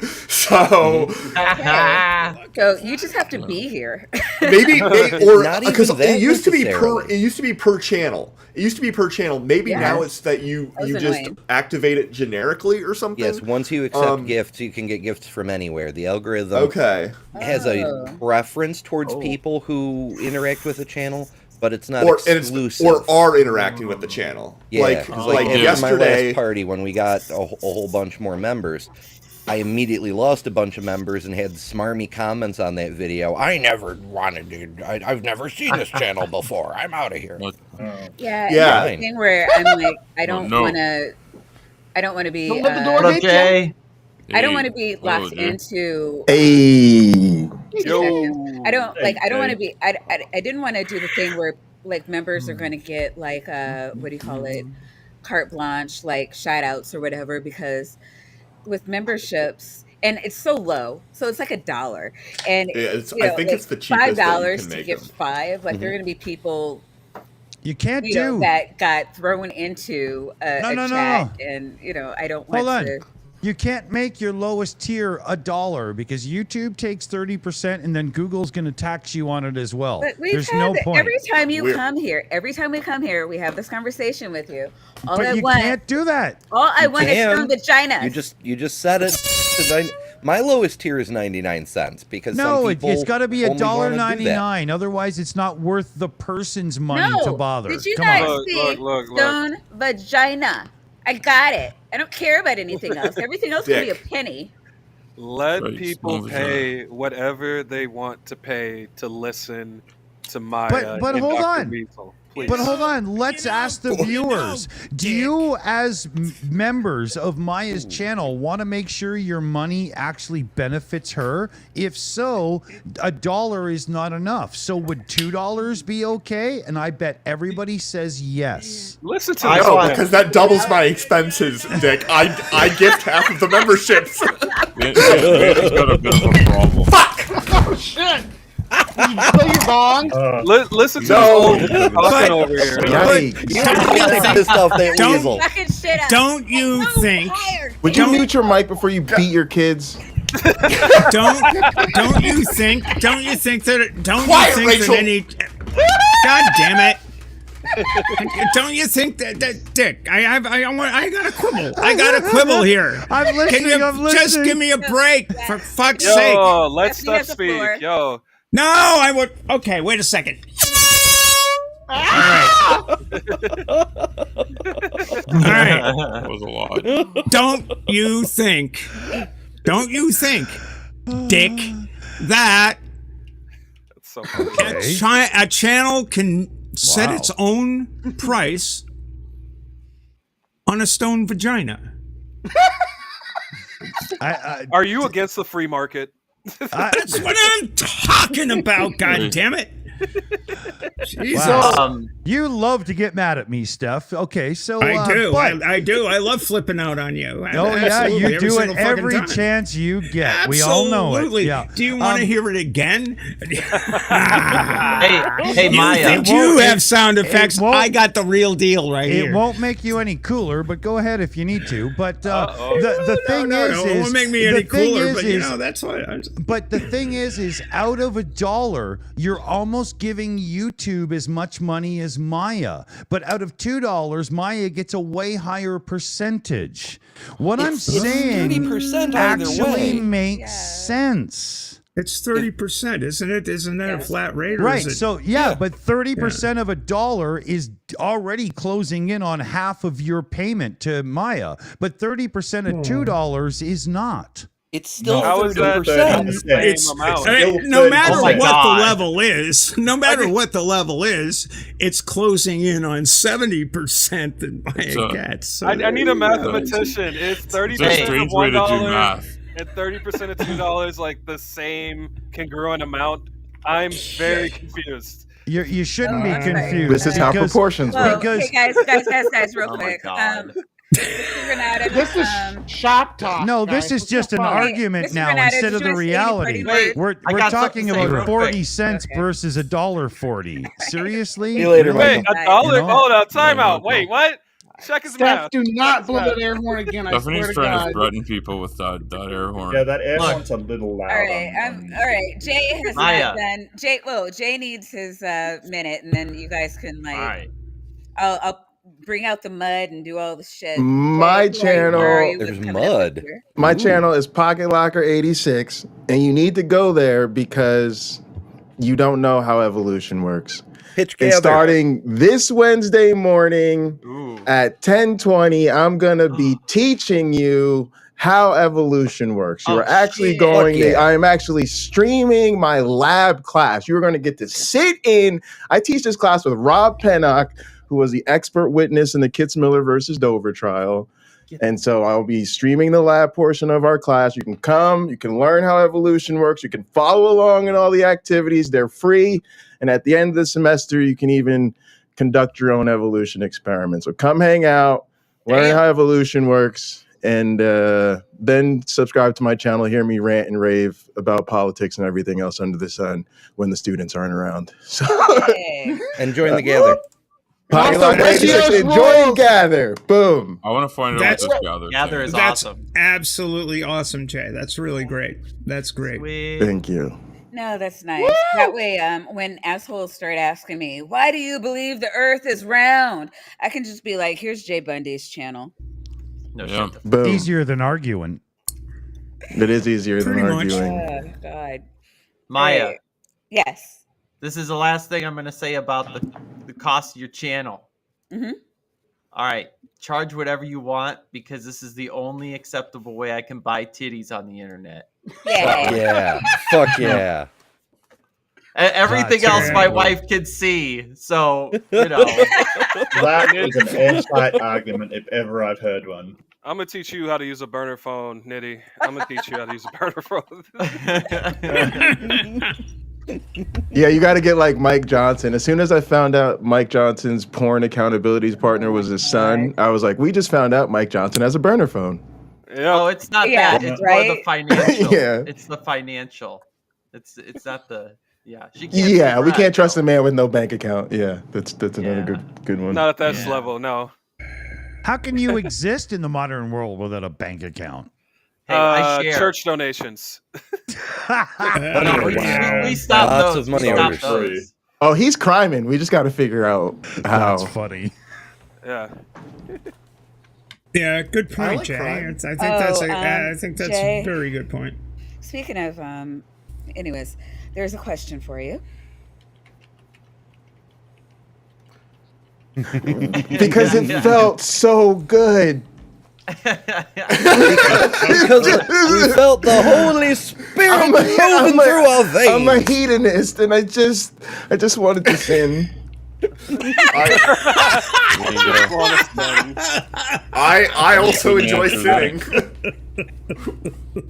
I enjoy consciously angering at God. I totally believe Jay, it. Jay, it's not your fault that a whole bunch of weirdos in dresses and funny hats said that everything that feels good is bad. That is not your fault, my guy. What are you trying to say, Wayne? What the hell? I'm saying You're not all a power to weirdo. Ember. That's what I'm saying. All power to Ember. Ember, your hat's not funny enough. Is I think what Wayne is. Yeah, it's not tall enough. It's not pointy enough. I do need a proper. I have a kind of a pointy hat. That hat needs to earn awards. I'm telling you right now. That It's is a damn just good hat. Yeah. I like the Ember's mushroom hat is- hat better. I'm just saying. I'm gonna throw that out Cool. there, but I like mycology, so yeah. I'll just put that over. That's a great Amber's hat. got it too. Oh That's yeah, the- I that's enjoy the- the fungus hat too. I never That's get to the wear kind it. of hat that Prince would have wrote a song about. There's a Go reason full why moth- that hat. moth lady. Here we You go. know, I do want to. there's totally I kind of a want to visual respond under to that too. Blessed be He. It's like the Joker in the original Batman. I really love do that appreciate. fucking hat. Wait, real quick. I really Time do out. appreciate you trying.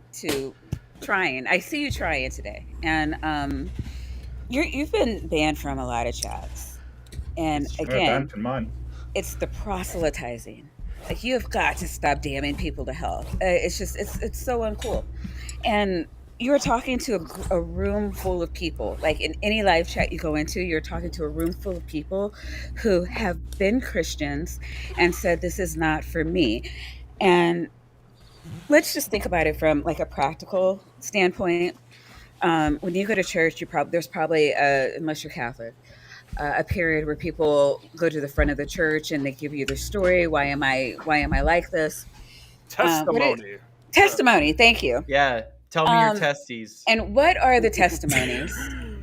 You know, I felt the love of Christ. I felt loved. I felt compelled to come back here, not because I felt berated, not because, I felt, ashamed, or like because I felt, guilted.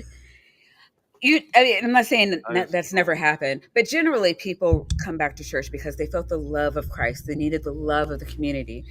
And that love is what brings people together. So shaming generally is not, and it's just a bad it's a bad way of trying to get people onto your side.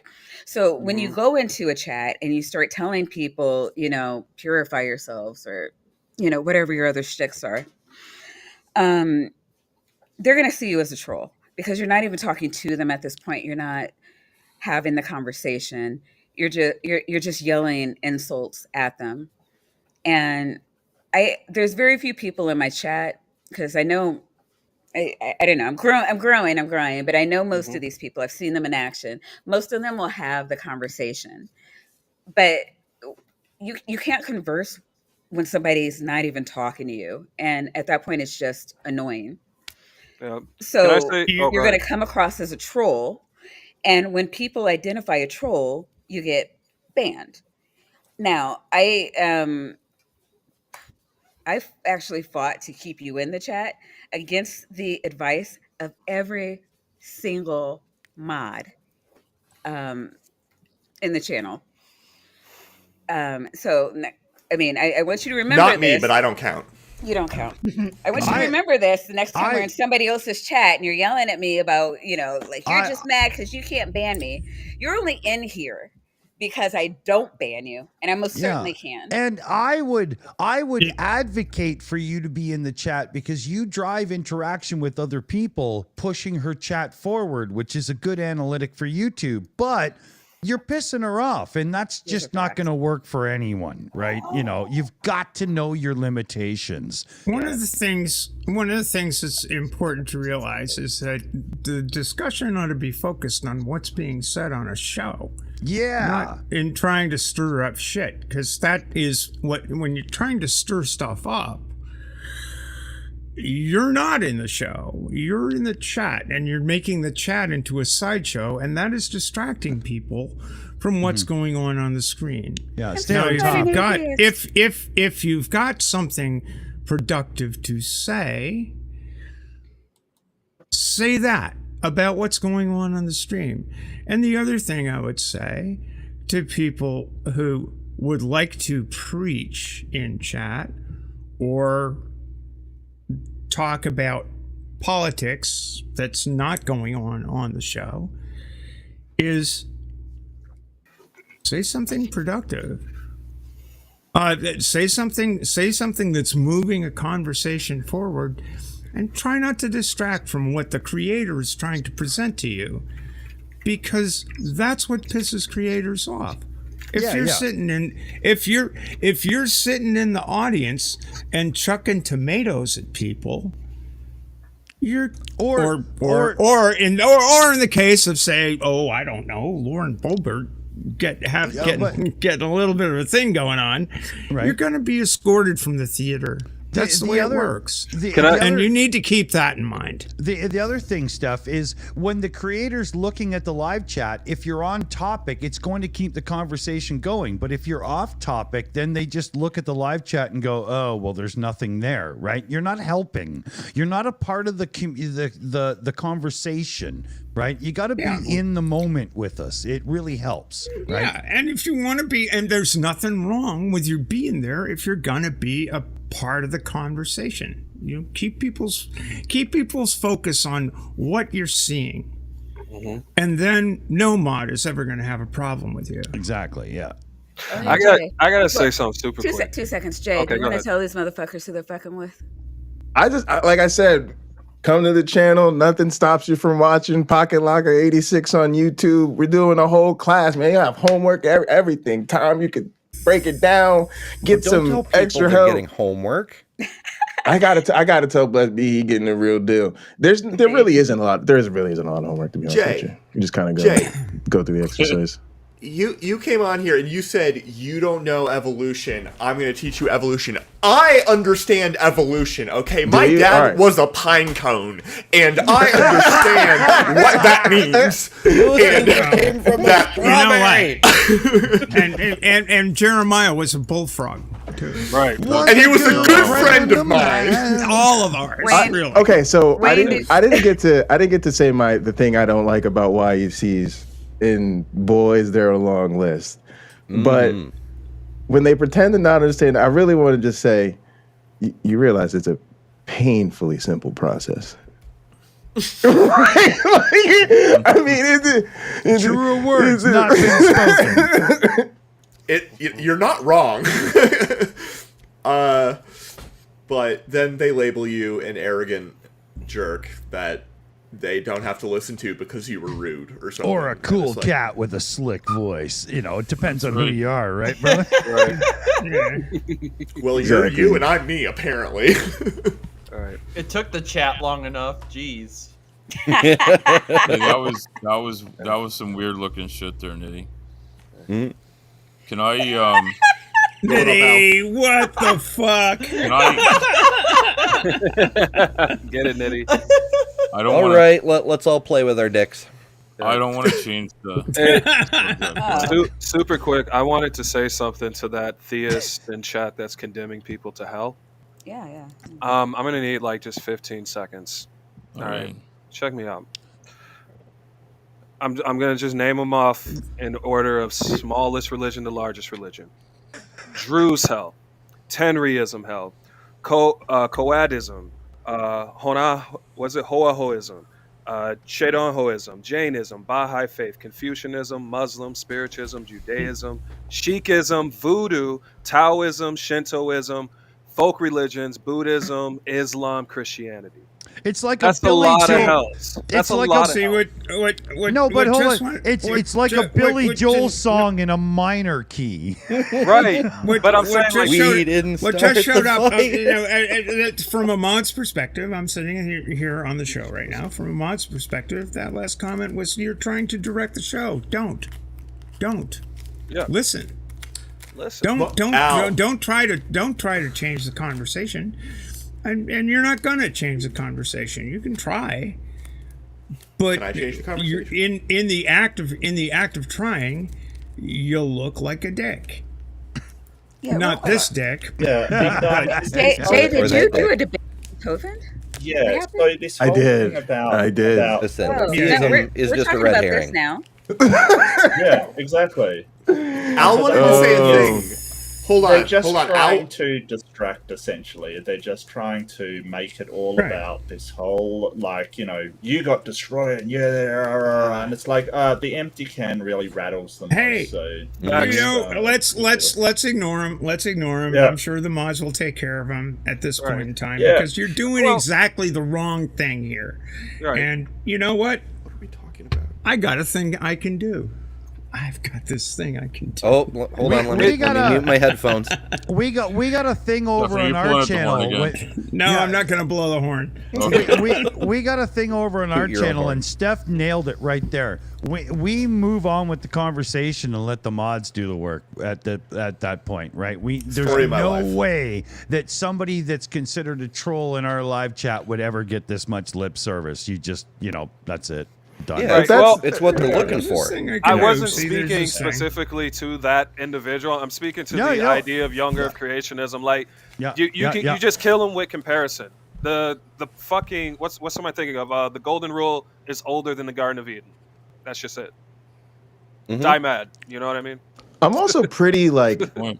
self-motivated by these things. So like my thing is a lot of us are former Christians, and we want nothing more than to engage with Christians on our channel. Most of us started our channel because we watched these other channels that were bigger, and we thought, I wish I could have those interactions with believers. I bet you, I think I could bring something unique and different to the table. That's literally the motivation for us. But we rarely get that opportunity. And then when we do, we're just dealing with people who have no intention on engaging us genuinely. None. And I find that so disheartening. As a Oh, you former gotta call your believer, shots. I genuinely wish I could just find more believers who wanted to sit down and have an open, honest conversation. And it really Then I saw says her something that it doesn't face. happen, Oh, right? you didn't mean that. Yes. Mhm. And then the other thing about is even like the stuff with the younger creations and holiness. It's like why doesn't this stuff bother you? The you guys are all about the courts and the justice and all of that, and the courts have said your stuff is not science. It's against the law to teach it in a science classroom because it's not science. Supreme Court ruling. Yes. Also, you can't teach it because it clearly violates the separation of church and state. And that doesn't bother them. I don't know how to have a conversation with you if you want to talk to a science about something that's been deemed by the court to not be science. Like Jay, the separation of church and state is a lost cause in some places in Really is. politics right now, and it's a scary thing Really because is. belief does not have any place in an institution of fact. Well, it's because these fuckers, they don't think about the consequences of their actions. They're all like, oh, we need to get rid of the Establishment Clause. We need to make America a theocracy.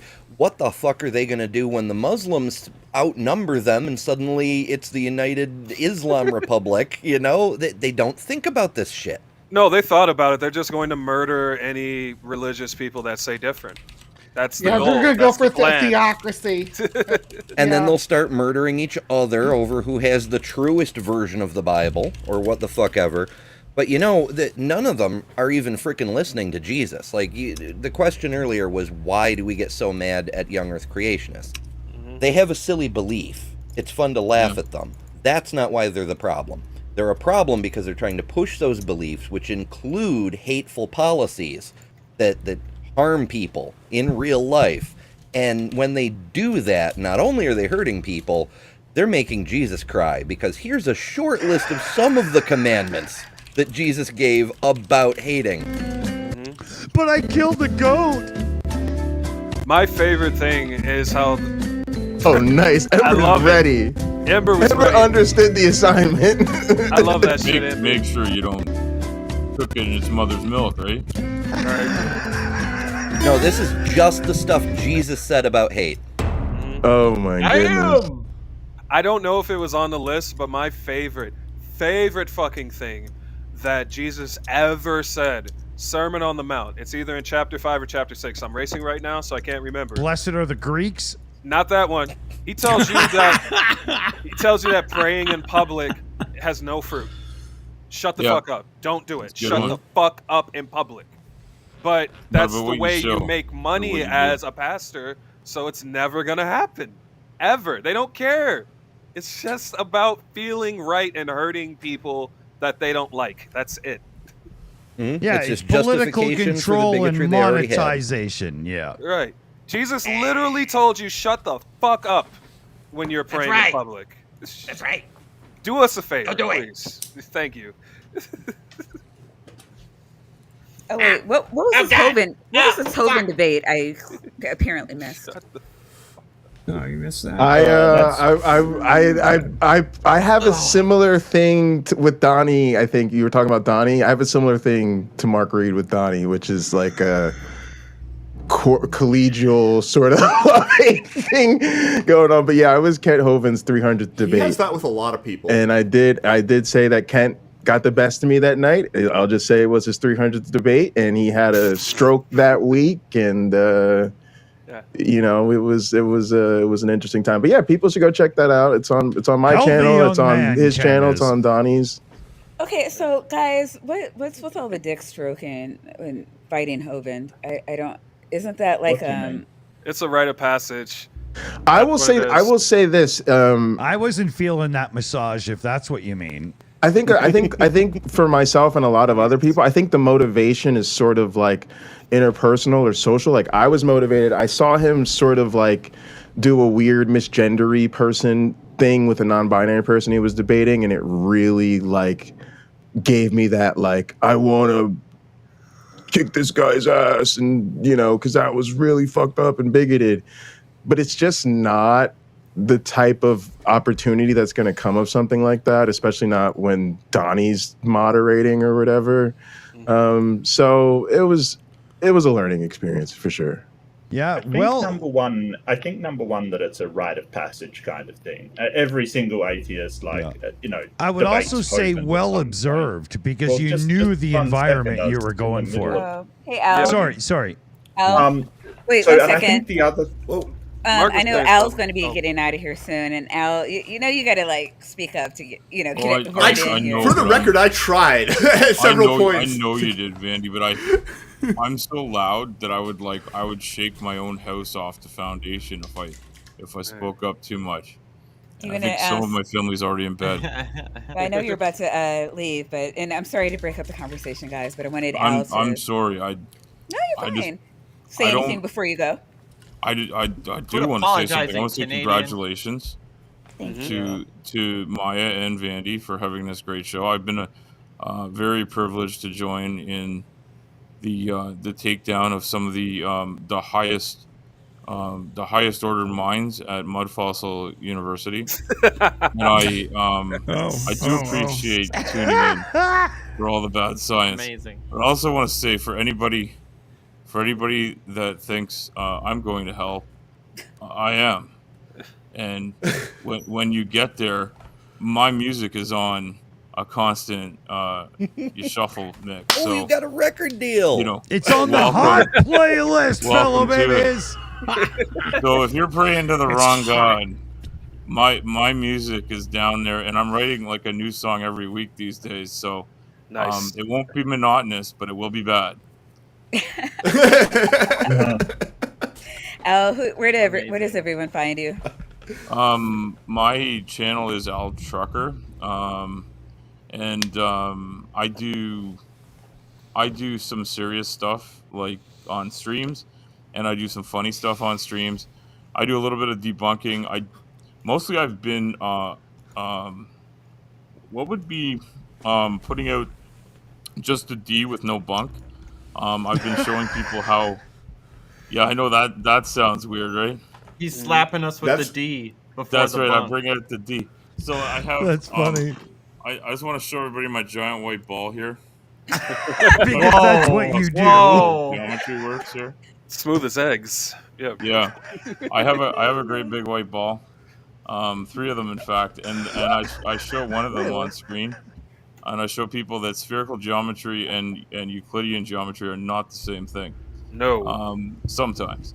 But mostly I'm a truck driver. I haul big shit around.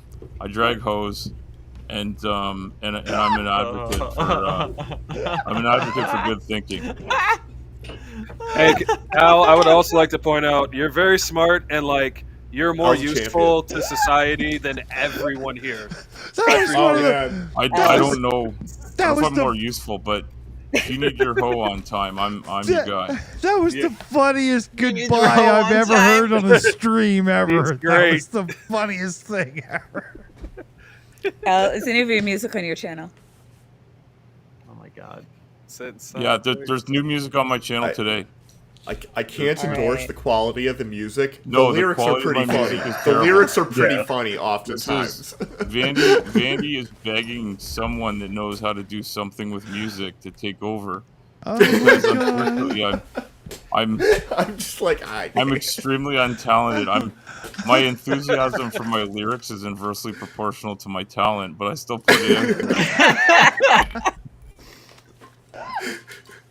So, but yeah, I have put down a lot of bad science and a lot of just really crappy people. Just it's I don't have anything against religion. I have something against people that call my son a demonically possessed person because he has autism. I hear you there, brother. Oh yeah. You get a song. You say shit like that, you get a song. Facts. You tell people they're going to hell for being themselves, you get a song. Mm-hmm. Oh, words of wisdom, my friend. All right, said. That's how I do it. Oh, I'm also an advocate for people living with obesity. Well, I'm getting there, so thank you. I'm sorry, you're an advocate for what? I didn't hear that last part. For people living with obesity. Ah, okay. Yeah. Awesome. Yeah. Good on you. Good on you. So that's one of the things I work on. So you'll see some of that's at my channel. And thank you very much. I thank you for letting me have the floor for a few minutes. But most importantly, I want to congratulate you. Your show is it's a lot of fun, a lot of laughs, and but also all the people here do some really serious, important stuff too. Yeah. And it's nice to have the mix. It's really nice to have the lightheartedness too. Al, it's great to see you and hear your voice, and I always appreciate engaging with you in chat. But it's really, really good to actually put a face and a voice to the name. Can I ask a question before you go? Yes. Did somebody take a bite out of the top of your head? No, this is just I was very hungry. It's Rudo.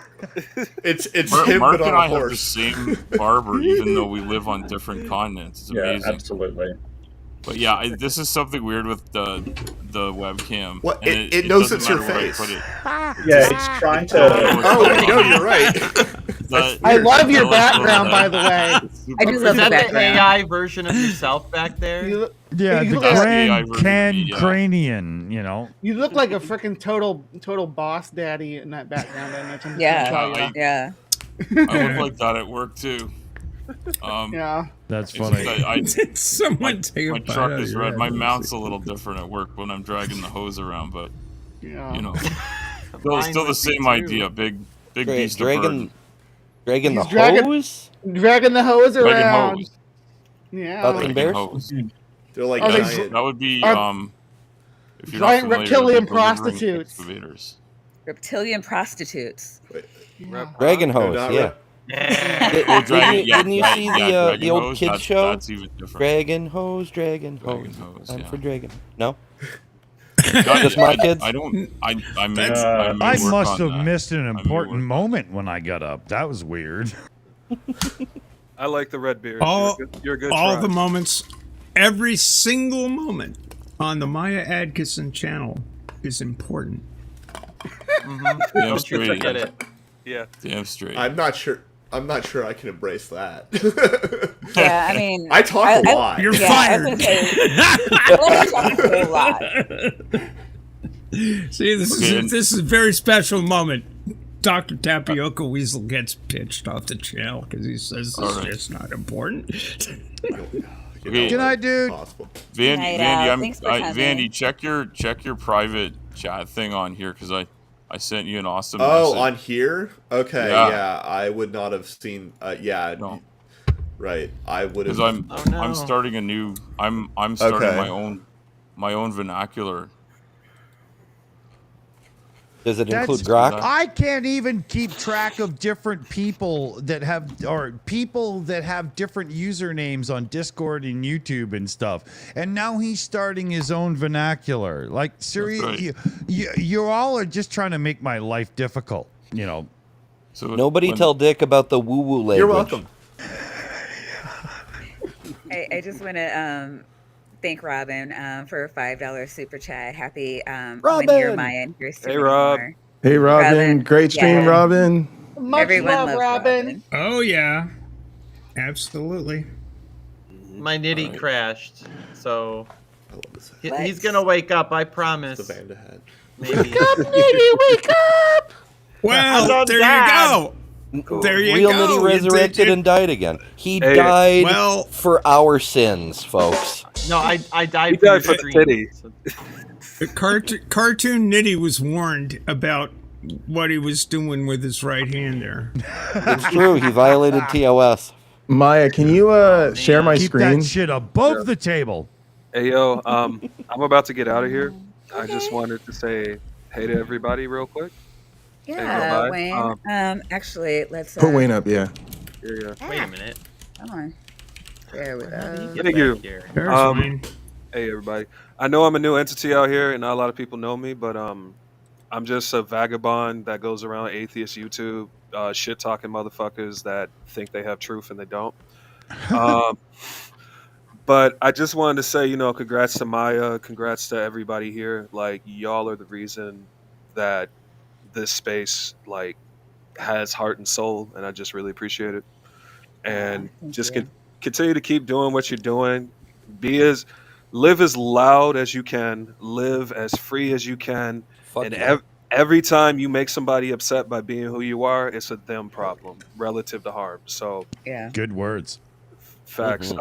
Y'all have a good night. I'm gonna catch y'all later in my Oh, and yeah, Yeah. Wayne, you're going to be on, I believe, in about a month, right? yeah, in a month. We're still nailing down the exact topic, but I'll be here. Yeah, Wayne wants to debunk a PragerU video. Oh yeah. Oh, Oh, yeah. nice. Dig Nice. in. Dig in. Yeah. I think Go I get want. Dennis. So I'm I going to think have Bree the week before Valentine's Day, and then Wayne will be the week after Valentine's Day, and it'll be a hell of a ride. Oh yeah, Mhm. There, I'm here I'm back for it. now. Can't I wait. demand that you refer to Prager as Dennis the Menace. I demand it. Yeah. All right, y'all. I'm out. Y'all have a good night. Peace. Take it easy, Yeah, man. Wayne, Hey, Wayne coming Wayne. through. Thanks, Wayne. Take Be care. cool. Yeah, I'm probably going to take off as well. Peeps. Yeah, get some stuff done. Sorry, took my person out. But Yeah, it was fun. Thank you so much for having me on. Really appreciate it. Thanks And for coming through, Mark. congratulations. Wait, isn't it like noon for you? Are you tired already? No, I'm tired. I just want something to eat. And I Oh, Probably got to do some stuff I mean, today. You know, I life is actually have life, to yeah. do things. Yeah. I mean, as much as it's cool hanging out with you guys, I want to actually accomplish something today. No, fair enough. Fair enough. Thanks for coming But through, thank Mark. I you really so much. appreciate it. No, and And congratulations. wait, do you have a thing? Are you doing a thing tomorrow? Yeah, I'm doing. We're probably going to be doing Grayson's debate tomorrow. So his debate with Hovind and analyze that one. Okay. So I call it debate dissection on my channel. He did such a good job. I really have to. But yeah, if it changes, that's cool. If that's all right with Ember. Oh yeah, I haven't seen it yet. I saw the tour of Dinosaur Adventureland, but I haven't seen the debate. And you know, honestly, it's a good place to go because I'm not sure exactly when we started doing those, but it's got to be getting close to a year. And the first one was a Kent Hovind debate review. So, you know, yeah, Is it close to a year? it's Holy got to crap, be can't by be. now. Really? Okay. Wow. All right. That's anniversary time. I'm in. I'm totally in. But thank you so much for having me on. I really appreciate it. And this is so deserved. I am outraged you haven't been like at 500 subscribers earlier. It's outrageous. It's a sin. It's actually Totally. kind of surprising she's not over 1,000 at the moment with the views Right? and whatnot, right? It'll come. Well. It'll come. Right now, It I mean, I will, really it am will. just having fun with my friends, and I appreciate all of you so much for coming through and supporting us. Oh, look, you absolutely deserve. You guys have done amazing on this, and I think it's an amazing show. And Bandside Sunday is just fantastic. It's Thank just you. so much fun. But Yeah, we'll I'm definitely going to get out of here. need to get you and Ember back in the and Niddy back in the Oh, yeah. rotation. Probably, I think I'm like, I have a lot of people through March. Definitely in April though. If you guys are open, I don't want to. You know, I'll I reach do out love the show. and we'll I'm see. gonna have to find a Monday off though because they make me start really early on Mondays. Hey, you know what? Worst case scenario, we throw you to the end of May, and you can help us through the Memorial Day weekend, maybe. Yeah, Memorial Day might work. Yeah. See, I gotcha. All right, thank you so much. Yeah. Much love to everybody. I love you all, and yeah, Take care, Mark. See Have ya. a good night, buddy. Much Laters. love, Mark. Later, Mark. Good All dude, right, that so- guy. He's got good Yeah. words, you know. Oh yeah, Mark's awesome. Mark is awesome. Sub to Mark Reed, everyone. Yeah. Jay, what is this? You know, Maya. All right, so I want to give you a more meaningful answer about the whole Hovind thing, actually. Like I said, I have the pleasure of teaching with Rob Pennock. He was the expert witness at Kitzmiller versus Dover. He's also the PI of the VDED software I use. And so our class is actually about creationism. About the varieties of creationism, young earth creationism, old earth creationism, theistic evolution. We talk about why creationism isn't science. We talk about the history of all the court cases. And then we start from the bottom up and build up their mechanistic understanding of what is science, how science works, and particularly how evolution works. But one of the things that's really important with the conversations we have out here that I shared on my screen is this image of the tower. This was produced by like the I don't know, one of those creationist institutes or whatever like that. And it shows a tower. The tower on the right is flying the Christianity flag, and the foundation of that tower says creation, and in parentheses it says Christ. And over here, they're like exchanging bombs and cannon fire with this other tower. And this tower says evolution as its foundation, and in parentheses, Satan. And could it be the things that Satan? And so the things this tower is upholding is things like humanism, euthanasia, homosexuality, divorce, pornography, abortion, racism, etc. Oh my God. So one of the things I was hoping would come out of my conversation with Kent was that I wanted him to come to my class so that I could actually have a conversation in front of them with a creationist, because one of the unfortunate things that happens with students is that they think this is a historical thing. that, oh, we won these court battles and, you know, we have the science and the evidence on our side. So this is a settled matter. Evolution won. And that whole creation business is, you know, something of history. They don't realize that creationism is alive and well. They've simply moved on to homeschooling and social media and new media and taking over the government. And so it's good for them to have examples of how this is shaping the world around them. So, for instance, this semester I'll be talking to them about Mike Johnson, right? Because he has a sermon that Aaron Ra covered, and he talks all about how evolution is responsible for the evils in society. But this is what I just brought this up because this is at issue with so many of our conversations, be it creationism, flat Earth, even something like the transcendental argument for God. There's a significant overlap with those people and the people that are anti-vax, anti-LGBTQ, don't think Black people and women should have the right to vote, on and on and on. And so it's really important for my students, and I would love for people even in this community start to understand how all these things work together, and that when they attack our science, they're really doing so as a means to an end so they can attack our people.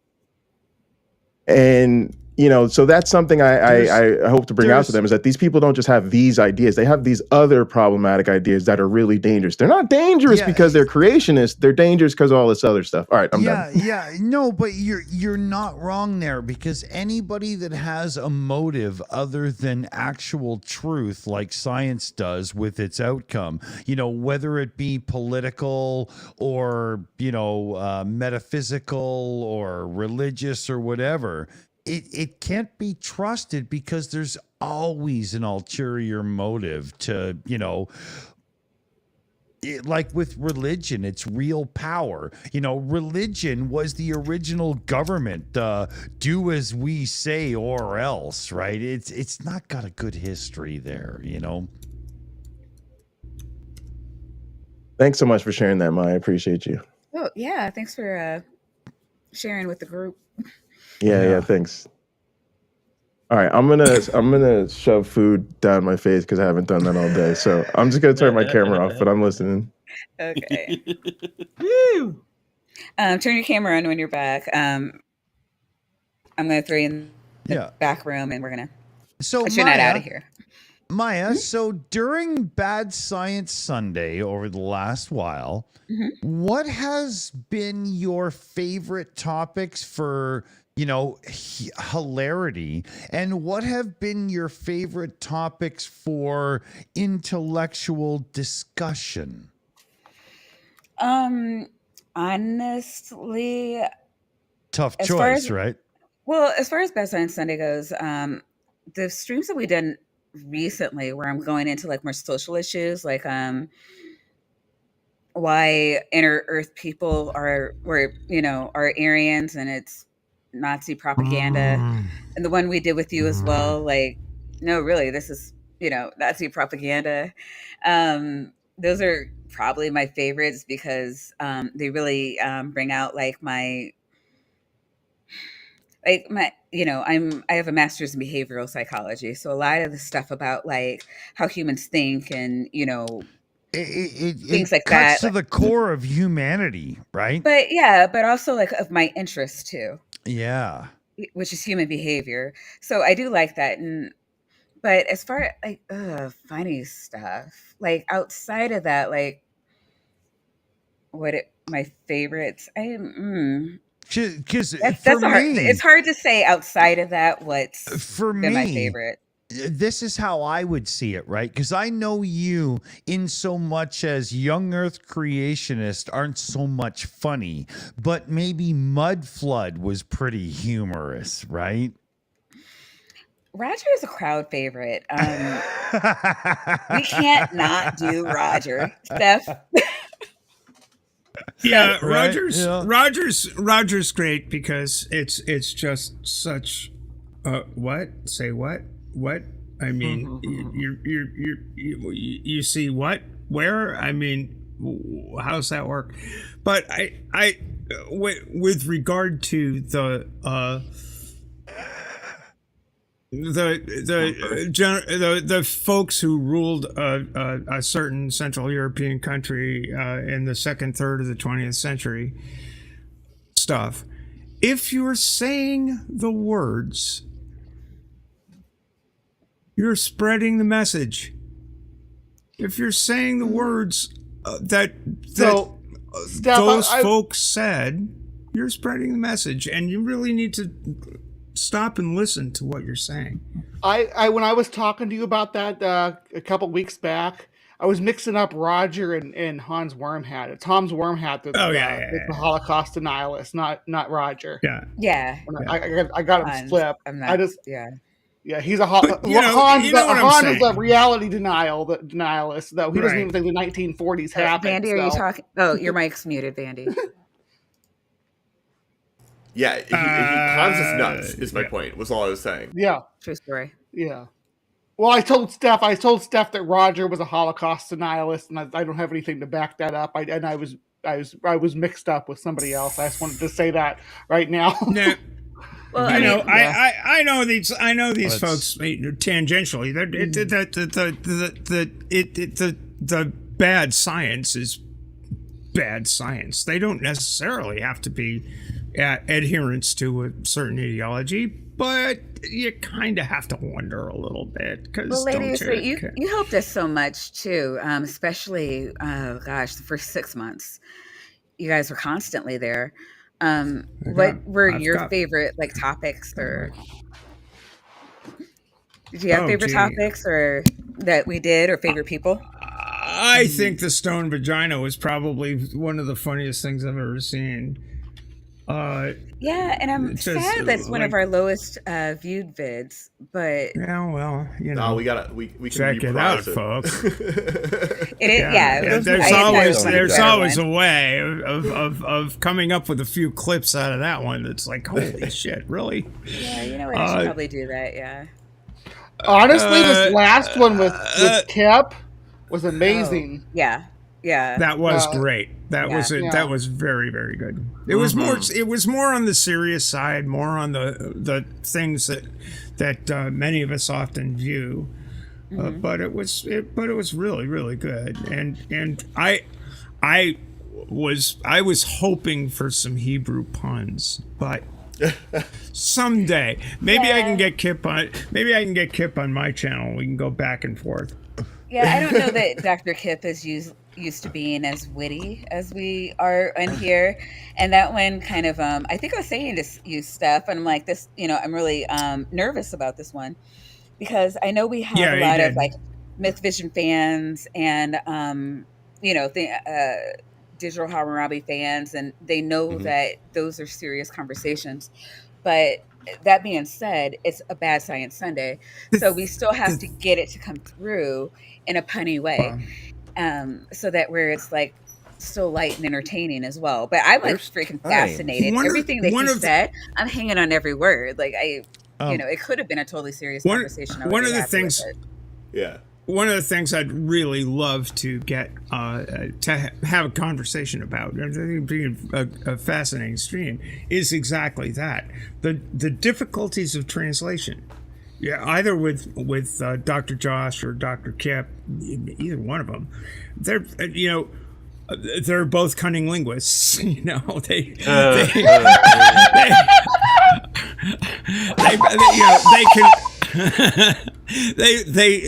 can explain how things are lost in translation. Especially from languages that are structured as differently as Semitic languages and Indo-European languages are, mostly. I mean, the structure of Semitic languages relies on meanings given to triconsonantal roots. And the puns that are possible there and the poetry that is possible there, because both Biblical Hebrew and Classical Arabic are inflected languages, it's just it's a cool conversation that I would love to have with some of these guys, because I don't know, I'm just kind of fascinated with the topic. Yeah. Adam, for example, is a pun. It's a pun. It was good to see you on my end. And nobody gets the pun if you don't know what ADM, the cluster of meanings around those three consonants, are. Well, yeah, but it actually wasn't supposed to be like a history lesson. We were supposed to be responding to the video. So a lot of those. But you can shoot the shit while you race, and it was kind of cool when you just had to race. He's talking to. Oh, he's talking to Wayne. Yeah, I think so. Sorry. What do you call it? We were supposed to be responding to the video. It actually made sense in context, though. Right. Magic. So there were a lot of. I don't know. I mean, I knew we weren't going to be able to really flesh out a lot of the history because we already had it was 20 or 30 minute vid. Plus, we wanted him to kind of go into the mushroom Jesus thing. Yeah, right. Yeah, I mean, I was just talking about what, I wasn't saying my expectations of what happened on the stream. Yeah. Just like, it's just sort of a topic that. But I mean, he has a whole channel, so I just kind of wanted him to speak to the claims that were being made in the video, and then for more information, you can go to Kip Davis at Kip Davis, and he has a whole YouTube page where you can get it to murky details of all that stuff. Yeah. But yeah, I mean when we have people coming on, a lot of people are like, yeah, what do you what's the topic? And I'm like, well, I need to know who the guest is because the guest decides the topic. And I know, like, back in the day we used to just pick a topic and look for a video like that, but now we don't want to have a topic that we want to have topics where we could showcase our guest, or where they can show off, their best. Oh yeah. Where they feel like they have the most to contribute. So it gets. I just remembered.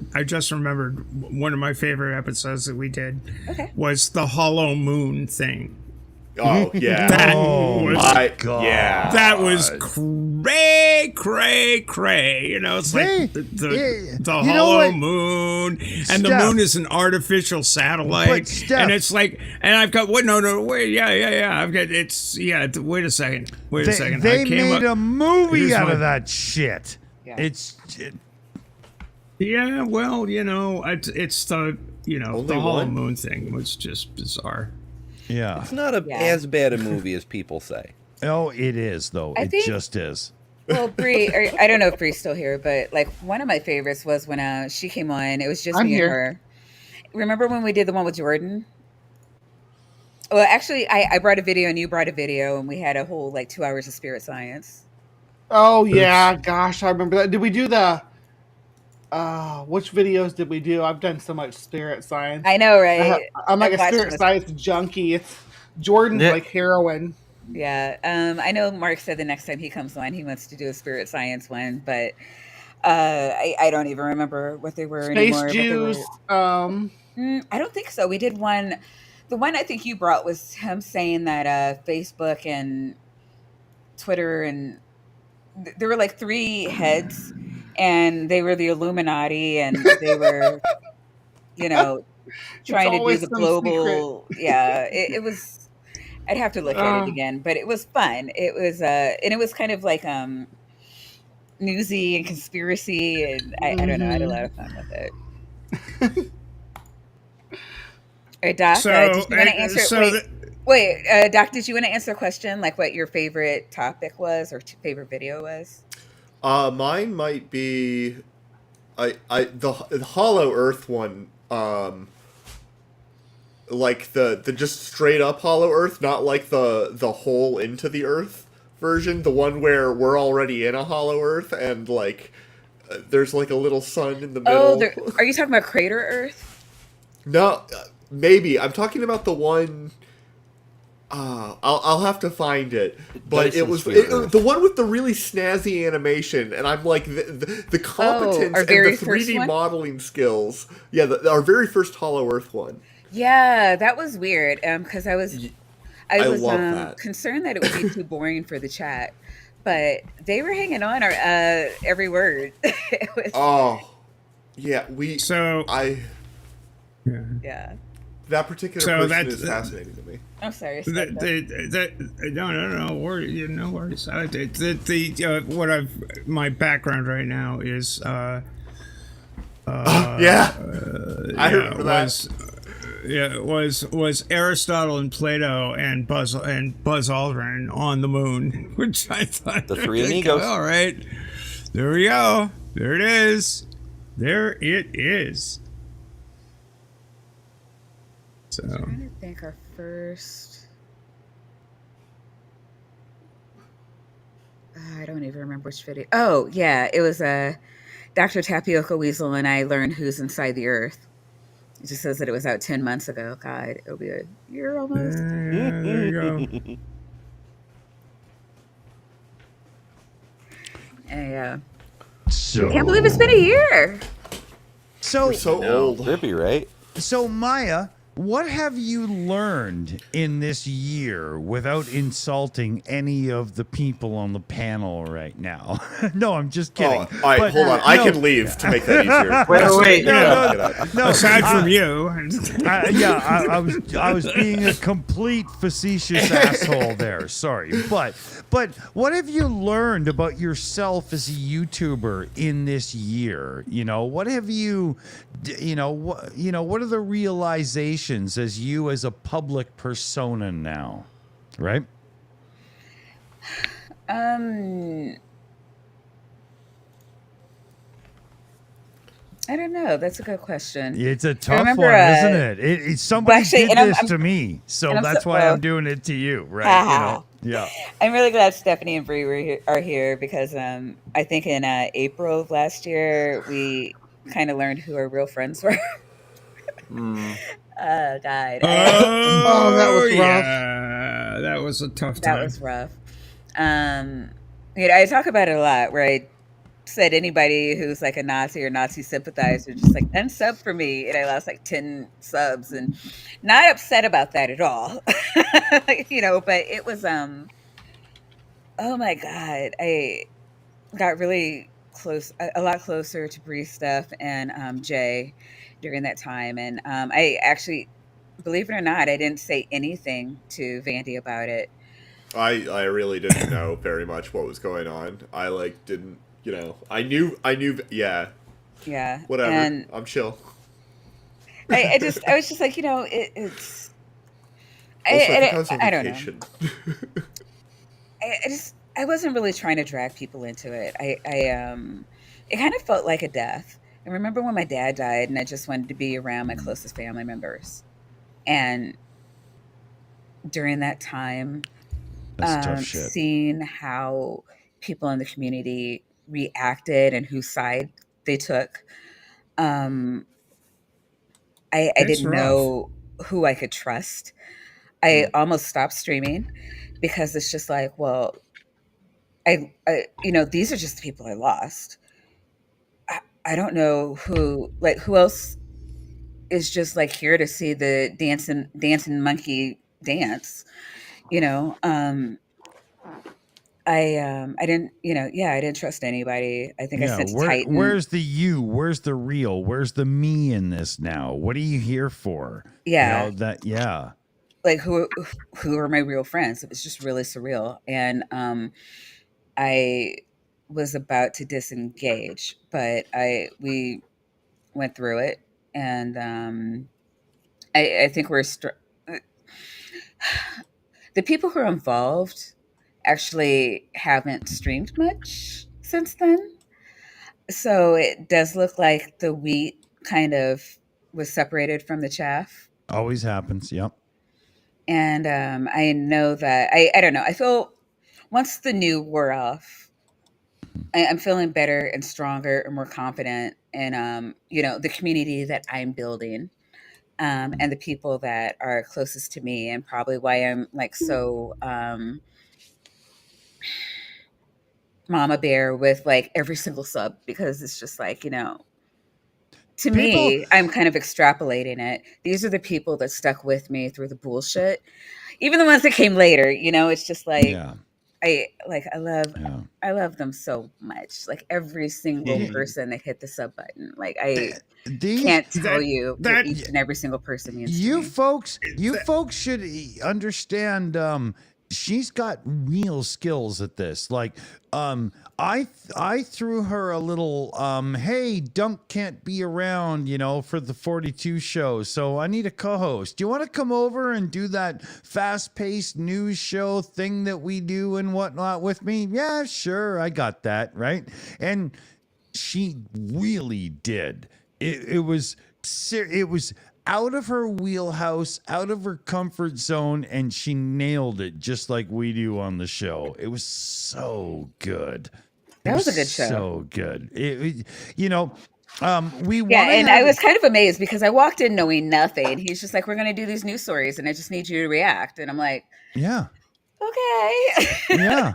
And it was so natural, right? Like we want to have you over for more shows as well, here and there. Anytime. And it was really natural. It was really good. And it was so funny. She joins 10 minutes before. What are we going to do? Holy fuck, are we because our show moves and grooves. Like we each topic gets 90 seconds and you're done, right? And it's not and it was perfect. Like, she's really got the host thing down. So this is going to be something that grows.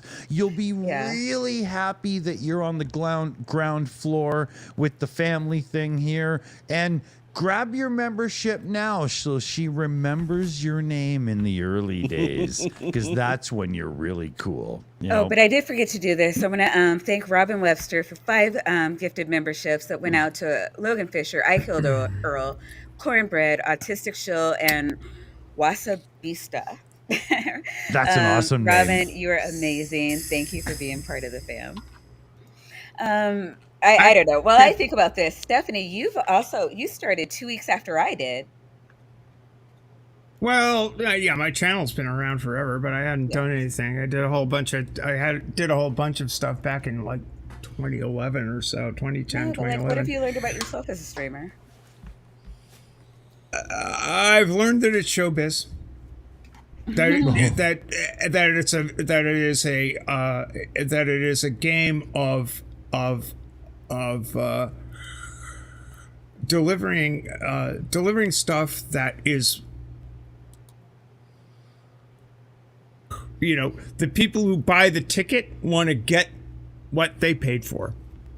It is, it literally is showbiz. It literally is a thing that this is what your viewers are expecting, and if you're not delivering it, they'll go somewhere else, because that's the way this stuff works. It's all good.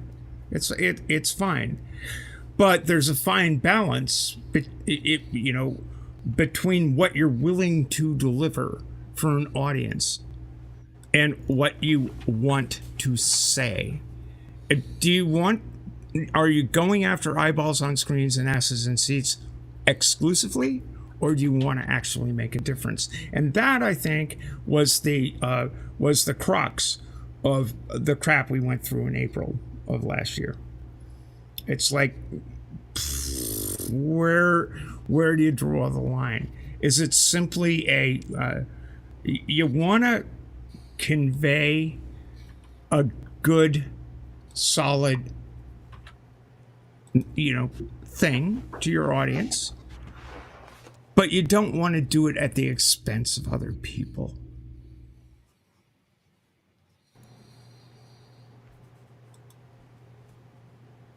Hey, Jay's back. Oh, Niddy, are you even there?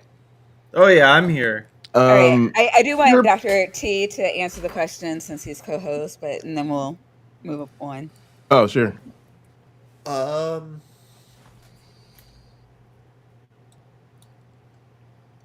I don't know off the top of my head.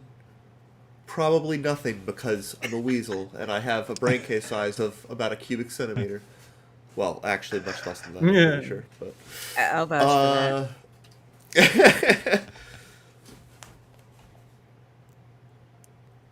I don't know. I genuinely, I don't know. I mean, you do feel like you've grown as a Yes. streamer in the past year, right? Yes, but it's... I've gotten pretty good. This is such a bad answer compared to everybody else's. I've gotten really good at figuring out when to pause videos, I think. I think I'm decent at it. Dr. But Tap, maybe I'm wrong. let me say this. You seem to have gotten a lot more comfortable in your own skin. I don't know if that's just from an outsider's perspective, but you seem to have grown into this and be having a lot of fun with it. Also, just getting over the technical stuff that happens to all of us. Yeah. I'm happy that he's embraced the fact that he's got the John Travolta Grease era, goop in the hair thing, and he's not embarrassed anymore. No, I love it. Yeah. It gets that out of my way. You got to be who you are, brother. That's what it's all about. But it's also it's long. It's the whole ponytail thing. I was also going to say go ahead, Steph. I think that Bree and I can both attest to the fact that Dr. Tapioca Weasel is an extraordinarily well-groomed individual. In so much as the Bee Gees had a really cool look. In so much as a weasel cares for personal grooming. Yes. Now, I had the weasel right here next to me. And there you go. The weasel is well groomed and well mannered. It's just like you see right here in real life. This isn't even a character that they're playing. It's actually a real person. Yeah. Dr. Tap, I was going to say we get a lot out of the brain dump. There's a lot of stuff that you just spew, like it just comes out of you. You're just like, no, this isn't right because this, and I'll be like, what did he just say? But there's like there's a lot. No, there's a lot in there. It's not you, it's me. Trust me. But you are getting better at it, and I think we've all benefited from you a great deal. Great deal. That's why you two make such a really good team, because you both are capable of snappy comebacks. And Maya, you've got the understanding of the social context of situations, which is hugely important and a lot of people just don't get. And Dr. T, you've got so much science knowledge, and like we all take turns at making fun of bad science, bad ideas, and so forth. But the two of you together make it into an art form. Like there's so much more value than just the video you're reviewing. God. I'm so glad I sent that check for you to say that. Yeah. You so nailed it. Maya, when you spend on advertising properly, it really is self-rewarding, isn't it? Yeah, Maya, I did want to touch on what you talked about though, because that was a time we went through last year, and I appreciate you saying that we got closer through that, because it felt like just looking back on it, I credit the people that hung in there with us, and it was a lot of time in Gather, but for like sticking with it, right? Because it would be easy to say, I'm done, this is all ugly, it's a mess, and then totally disconnect from everybody, right? Yeah. But we managed to stay connected to each other, even though we had to do some strategic disengagement at times. Yeah. The other thing that was strategic disengagement. Yeah. The other thing that was really impactful for me was the cost. I think there is a way in which people see us have these conversations, especially about sensitive topics, social issues, race, LGBTQ stuff that really matters to us. And I would say for most people in the audience, it's just I watched the stream. It was interesting. It wasn't interesting. I'm going to rub one out and go to bed, and that's fine. But no, really. I mean, you know what? That's no, a if big you thing. no. just watch the whole stream. You can totally rub one off. To me, don't care. Just the whole stream. I've done it many times. All right, so here's the thing though. Well, what's doing it now? I mean, it's looking.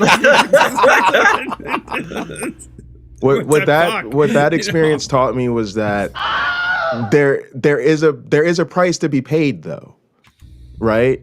And when stuff got to be that intense, the thing I remember most about that was I felt like I finally saw the cost, and that means when the camera goes off and the YouTube live stops, and it's just the people left dealing with what just happened.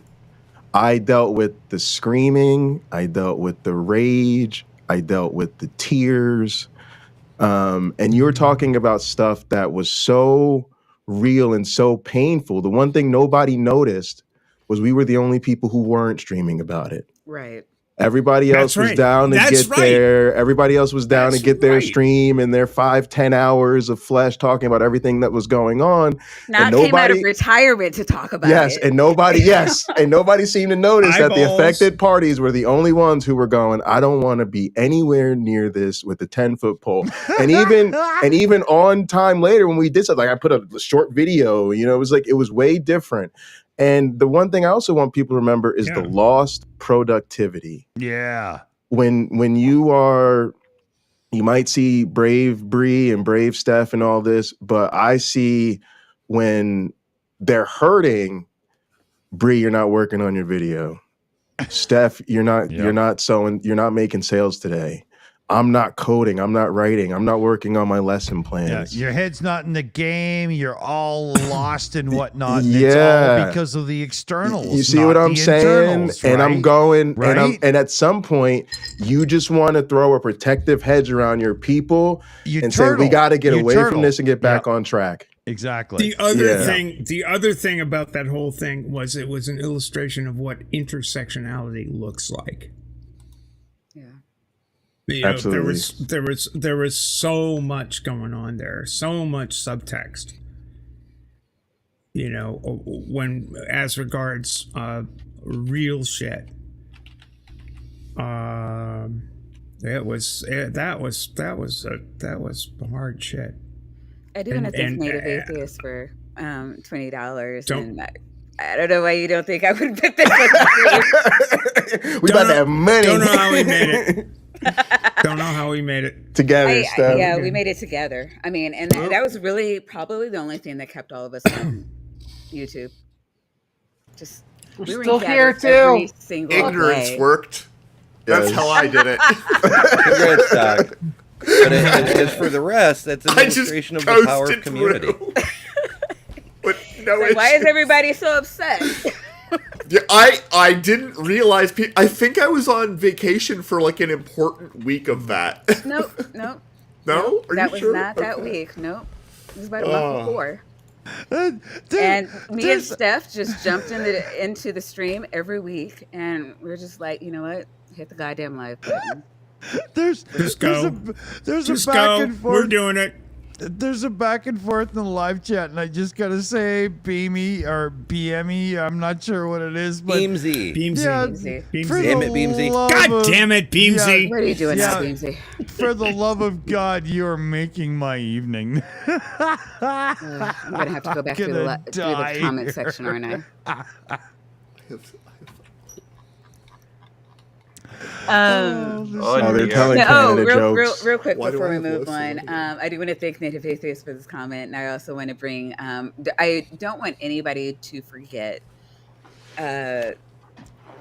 We talk a lot about the things that the trans community is going through, that the Black community is going through, the Native community, Native Americans have been constantly fighting genocide. Huge argument in Canada there too. So I just got to get them in on that.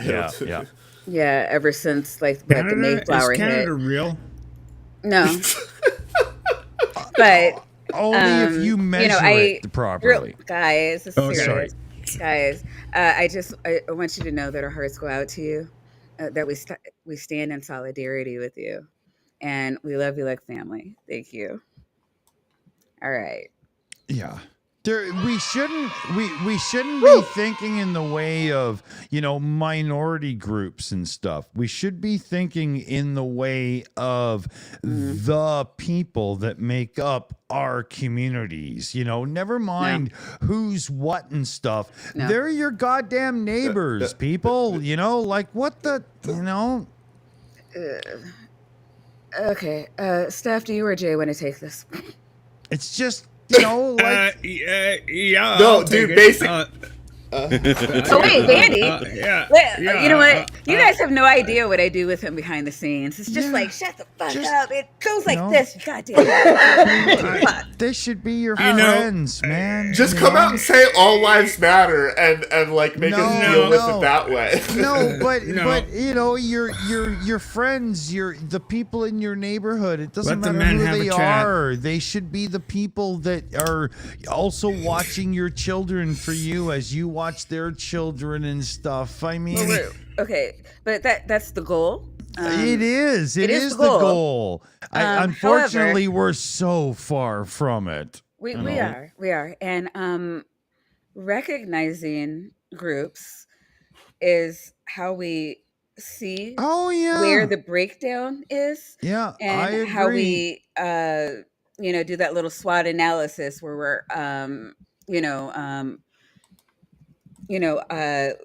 was it building strengthening your strengths and minimizing weaknesses, and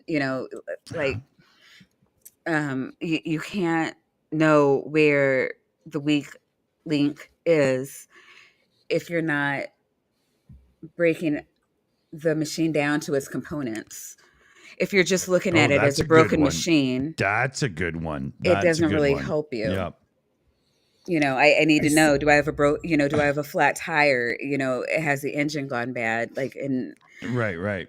That helps us know where we need to fix it. And so more than the sum of its parts. Yeah, exactly. Yeah. So it is important in America. And I understand that a lot of more homogenous countries don't have this issue. But in here we do, because people are being targeted because of their group, which is forcing us to do this. Maya, I would love to have the discussion about policing, especially in North America. Never mind America, but North America, because I'm of the opinion that we've gone through an era where we have these, I think I'm cool people that are like the quarterbacks of society, but it's actually high school. And they don't know how to deal with not being cool anymore. So they become the cops. And this has been the mentality for years. And they are the absolute worst people that you put in charge of anything with a gun in a violent situation. Right. So, you remember these guys in high school? They're not the ones you want in charge. Right. But I know in Canada, I watched fellow people from high school that should never be in that position become cops, because it was the way to be, I'm still cool and in power and respect whatnot. My authority. You know what I mean? Yeah. I mean, we're going to have to break it down, though, because the U.S., Mexico, and Canada have very different issues. Oh, I'm sure, but I'm just talking about like the one part of policing where you get the wrong people looking for the job. Like, you can teach somebody how to defend themselves. Look at Bruce Lee, little scrawny guy, and he could kick the shit out of anybody, right? You don't need tough people. You don't need tough guys in the position of, cop power. What you need is compassionate people that can be taught how to defend themselves. That's all. I think that that's a key element here is empathy. Yeah. And I think that empathy is extraordinarily useful. It's got an evolutionary value. Huge, right? And the lack thereof doesn't work in a world populated by 12 billion, 8 billion of us, let alone 12 billion, and climbing fast. And climbing. We need to have a greater respect for the component of empathy within any kind of moral system. Are we doing enough now, or are we not even close? I'm Not feeling even close. on the bad side of it, right? Not even close. Yeah. And not trying to cast aspersions, but it feels quite different if you are at the tip of the spear. When casual, what seems like off the cuff comments or images are portrayed. Wow. Okay. And so that's where the tension lies when it's, well, we should all just love our neighbors. It's not enough. Yeah, it's well, not enough. It's we need but we all need to love our neighbors is a little bit fanciful. But if we all had a little bit of empathy to the fact that everybody's a human being, maybe we would be an ounce closer. We need to listen carefully. That's not a bad idea. To what people at the tip of the spear are saying, and try to process that before we speak, before we crawl back into the shells that have been constructed for us by our upbringing, by our religion, by our tribe. We need to think.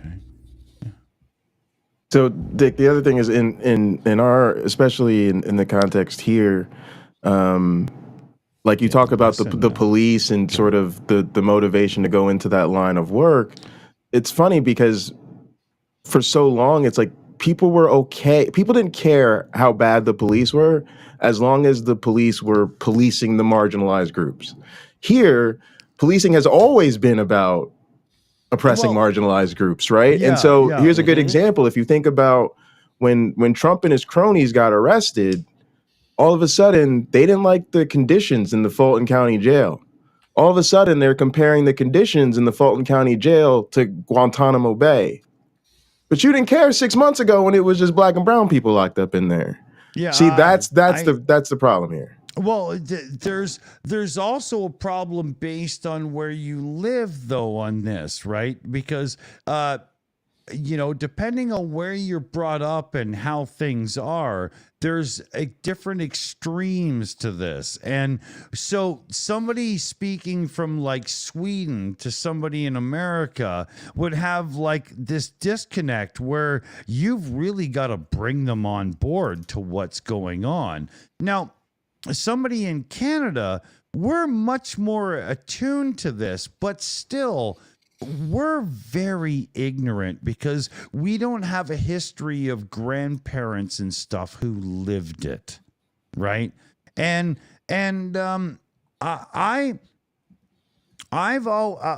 spend a lot of my time as a musician, as a paid professional in America, and I because of the the rock and roll thing that pertains to blues and stuff, you got a lot of culture clash going on, or culture mesh, depending on how you look at it. There was moments where you're traveling around in the United States and you got people who are like, racism? never happened. Racism, it's all I've ever lived through and whatnot. And it's a very, very, very interesting argument when you hear somebody talk about it and from an outside perspective when they don't really understand it, and then they're brought into it in a way, and they've never thought about the reality of even a simple thing, like a simple thought, right? And they think they've hit, the jackpot because they've got a revelation. And meanwhile, to somebody else, it's like, you dumb motherfucker. Are you kidding? We've been trying to get you to this for 20 years, right? There's so many areas of this, but I really do believe that the human condition does have the ability to get beyond this and get to the point where we can simply just be, hey, you're good? Yeah. You? Yeah. Cool. All right. I cry in pain at the length of time it could get to be. But, I do believe we have it in us as people to just be cool.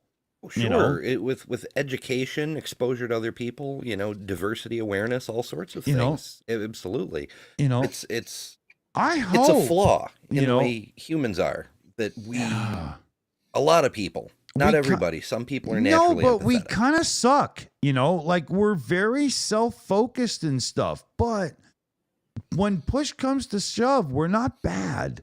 I do believe it could be done. It just, I think you're right. That's why there is such a push to undermine our education system, to literally dumb the public down and reinforce that idea that the life they've lived is exactly the same life everyone else has lived. Oh, you grew up white middle class. Well, everyone has that experience. So I don't understand what people are complaining about, getting shot by strangers all the time. Good point. Yeah. The other thing is, like, I think for people who don't live in America, it's hard to imagine just how segregated it still is.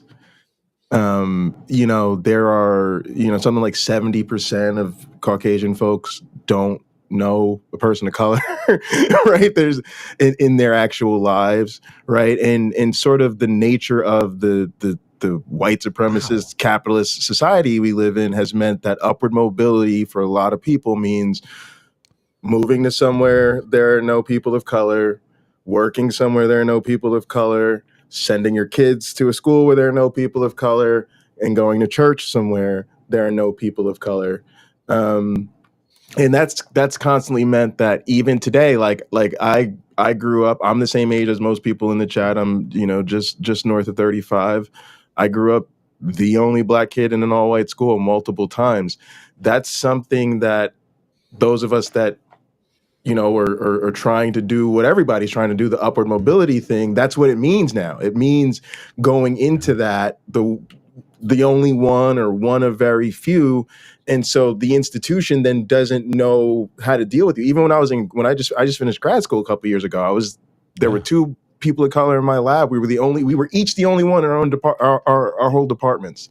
And so we have workplaces that are like, what? Diversity, equity, and inclusion? We should be hiring diverse. Really? It's 2024. Y'all might want to think about that. What pronouns? People don't want to be called whatever I tell them. They're new to the game, new to the game. And even though a dude that looked just like you is actually the one that invented cartridge video game television over at Fairchild, man. He literally actually kind of looks like you, dude. I resemble him. Yeah. But dude was the one that did it first, right? But who do you know as the father of cartridge video games? Nolan from Atari. Okay? Because he's a white boy. Right? But it's not true. Mm-hmm. And we see it all over the place. Like Watson and Crick famously. Yeah. They discovered Rosalind Franklin's notebook. Hey, Ember, not to derail the conversation too much, but do you have like a wish list where we can buy you different hats? So I did get peer pressured into putting together a wish list, but I have no idea what to put on it. So Hats. I made a community post, and people have made suggestions. I've added some stuff. I don't know if I have any hats on there yet. We need to get some hats on there for Ember. They got to be able to work with this with their headphones though. So well, actually, I did put earbuds were the first thing I put on there because if I use wired earbuds, I tried using my Bluetooth just now and it kept dropping out bits of sound. So whatever. But wired earbuds, then I can have like gigantic hats. Yeah, that's what we need. Like the bigger and more fantastic, the better. I think. Yeah, I agree. Hats are incredibly underrated. Feathers. Like the video that I was working on right before the stream started, I was wearing this hat because I didn't need my headphones for the video, so I could wear a sun hat. Yes, that's gorgeous. See, with the blue, you got a Minoan thing going on. As soon as you put the straw hat on, not so much. Minoan. You know, it's got the blues and the, that I see what you mean, like the look that the Minoans have because of Idiot Boy. Yeah, exactly. Yeah, I'm like, Midas was the one who fucked up the civilization. It's a trip, but yeah, hats are cool. I like it. Yeah, I think hats are tremendously underrated, and people should explore hatness more. That was a thing they did right in the turn of the 20th century. Is everybody had hats? There's big hats and fancy hats and feathers on hats and. Yeah. The wrong thing they did was corsets, because never mind being a woman having to wear that thing, but having to get it off of her, so, during those other moments where, you didn't want her to be wearing it. That must have taken like 15 minutes. Talk about kill the mood. That's another good reason to go to a Renaissance fair, is you get practice with those things. If you spend some time on it, you can get one of those bastards unleashed in less than a minute. That's a good point. First cousins can marry in several states? What? You got to be kidding me. That's not right. That's wrong. Well, I mean, we're not doing blood tests anymore. Yeah, this doesn't.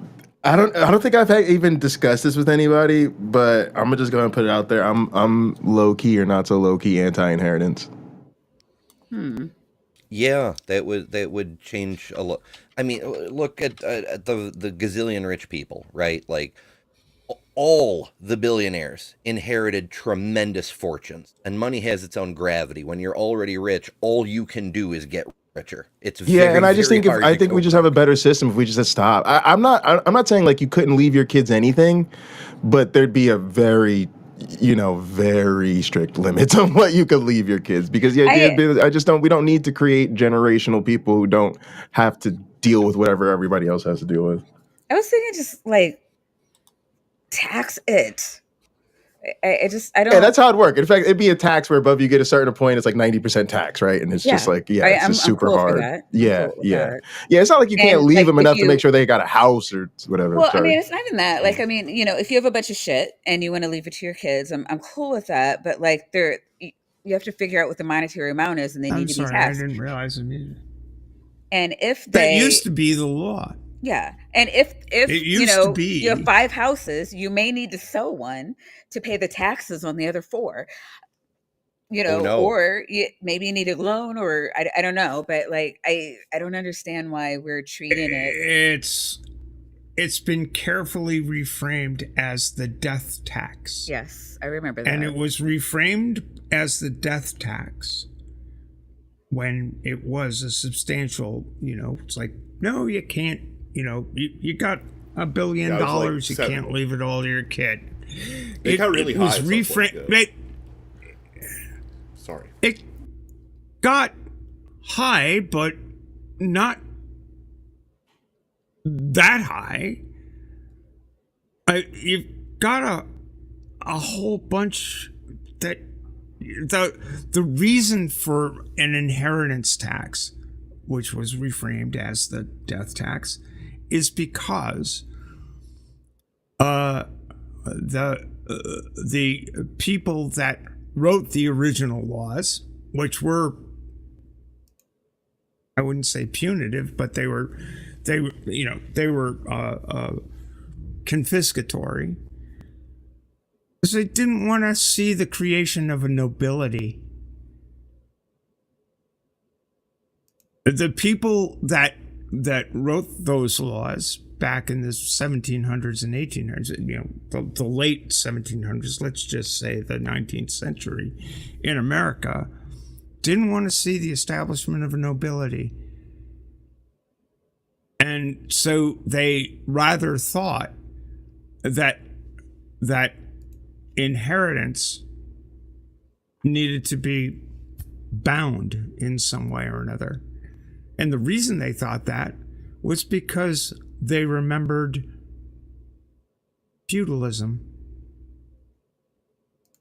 I mean, people need to start thinking in terms of, what do people remember from a generation before? Why do people become upset when I talk about the things that happened in the second third of the 20th century? Well, it's because I grew up with children who lost relatives in the events that occurred then because of who they were. I mean, if you think in terms of the people that wrote the Declaration of Independence, the people that wrote the Constitution, their grandparents remembered the English Revolution, the English Commonwealth. They remembered Oliver Cromwell. I mean, 1650 to 1750 is 100 years. These people remembered what it was like to have a despotic monarch. And when these memories are kindled, they kind of reflect on that, and everything they grew up in, everything their culture taught them, everything they ran away from, was built around that. So it's curious to me that we can't even remember 70 years ago and what people faced in the 1950s, from 1955 to 1965. I think it depends on what we mean by we, because we're talking about poll numbers and who's leading. 2 months ago, I was like, people have thin skins. Trump could be up or down whatever amount by this time, by the time it's time to vote. I mean, people remember whatever they're being told at the moment, and we're taking more and more out of schools. So, I mean, if you want your kids to know history, you literally got to tell it to them. Yeah, life is becoming very much, what have you done for me lately? It's always about the here and now and not the history. And unfortunately, that always leads humanity to the wrong thing. Well, the public's memory has been getting shorter and shorter as their critical thinking skills have diminished. Yeah. Well said. Just 8 years ago, there were people who were like, where was Obama on 9/11? Yeah. And today, there are people who were there on January 6th and will tell you with a straight face and look you directly in the eye and say, that was Antifa. Mm-hmm. Yeah. Yes. That's some scary shit, too. Yeah, and it's just getting easier and easier to make up as time goes along. So it's But when I talk about generational memory, I think you gotta, they didn't have the internet. They just had the tales their folks taught them. Well, it's so interesting too because the oral histories and things like that, they play such an important role, and it's in a sense like if all you have is the stories, if all you have is what you pass down from generation to generation, then it is in a sense that's in your inheritance, and you're going to guard it and say, I need you to understand what happened because I was there. And if I don't tell you, you'll never learn. And it seems as though, then there's a sort of natural matriculation of like, oh, I have access to books. That's great. More books. That'd be even better. A whole library. I could learn a lot. But it's pushed way past that to now it's like the internet and the information's everywhere. And there's a supercomputer right here and another one I'm typing on. And now all of a sudden, nobody's got time to read.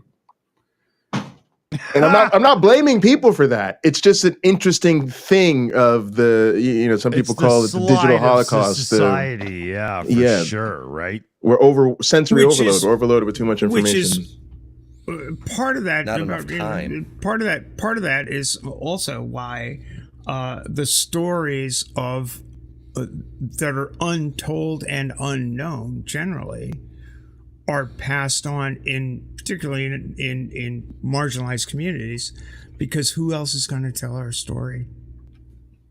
Who else is going to say what happened? How many, who else is going to say what happened in 1980? When I hear people extolling the virtues of Ronald Reagan, all I can think of is how many of my friends died because he didn't do a fucking thing to save them. How many historians will tell you that it's always written by the victors? Right? Always. Well, it's always written by the people who know how to write and know how to publish it. Okay, guys, really quick.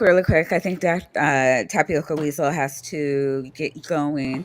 And I know he also has a very busy schedule this weekend. Did you want to tell everybody what you're doing before you go? Hold on. Okay.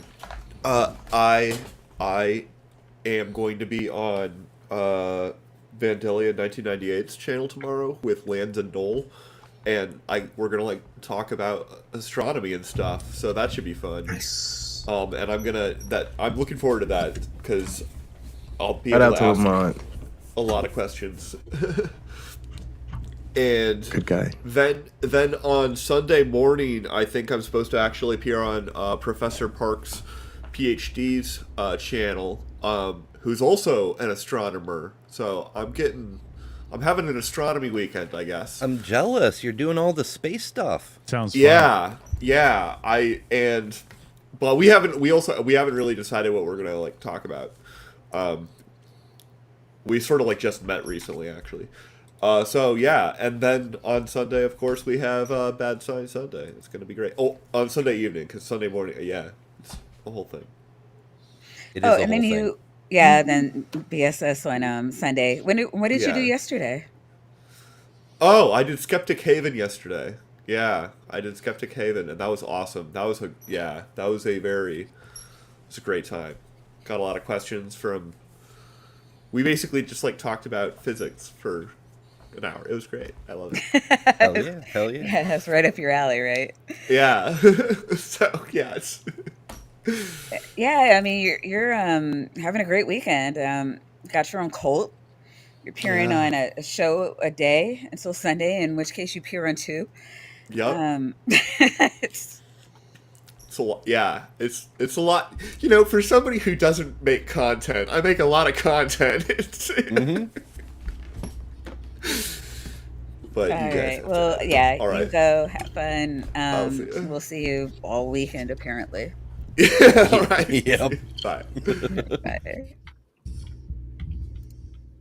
Sorry, guys. Didn't mean to cut you off, but wanted to get his what you call it in, and I was trying to see if Grayson wanted to come in, but I don't know. He just finished I don't know, like a horrible bar brawl with nothing free or some shit.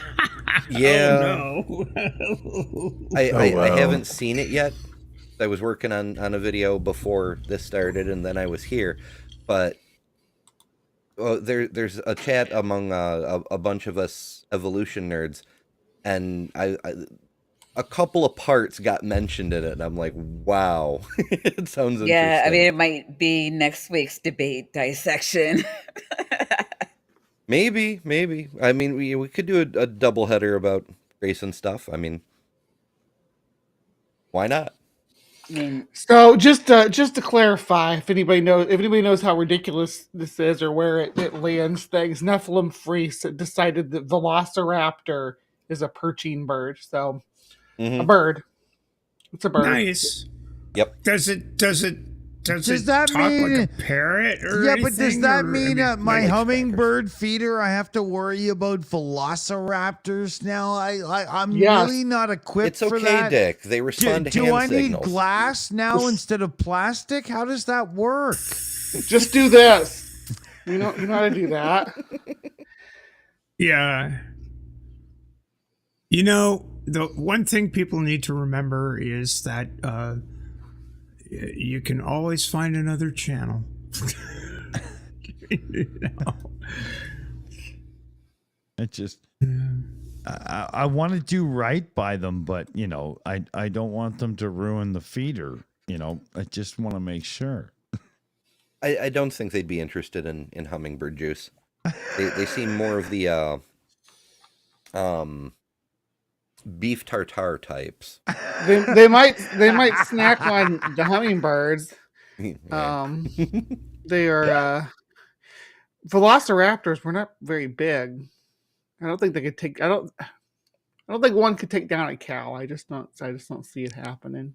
But I mean, cows don't have a whole lot of defenses. How many chaos theorists does it take to feed a velociraptor? Is that the question that we're looking at here? Well, they only weighed about 4 to 5 pounds. There's a term that ought to be popularized. Velociraptor. In other words, people who want to debate philosophy until there's nothing left but the bones. Yeah, that's way better than philosophy, bros. Yep. Yeah. Velociraptor. I like it. Me too. Hashtag everybody. Put that hashtag in there.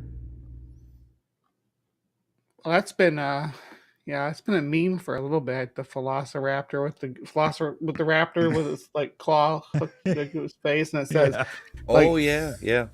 You know, drops little nuggets of wisdom about with dinosaur puns sprinkled in because you know dinosaurs are awesome.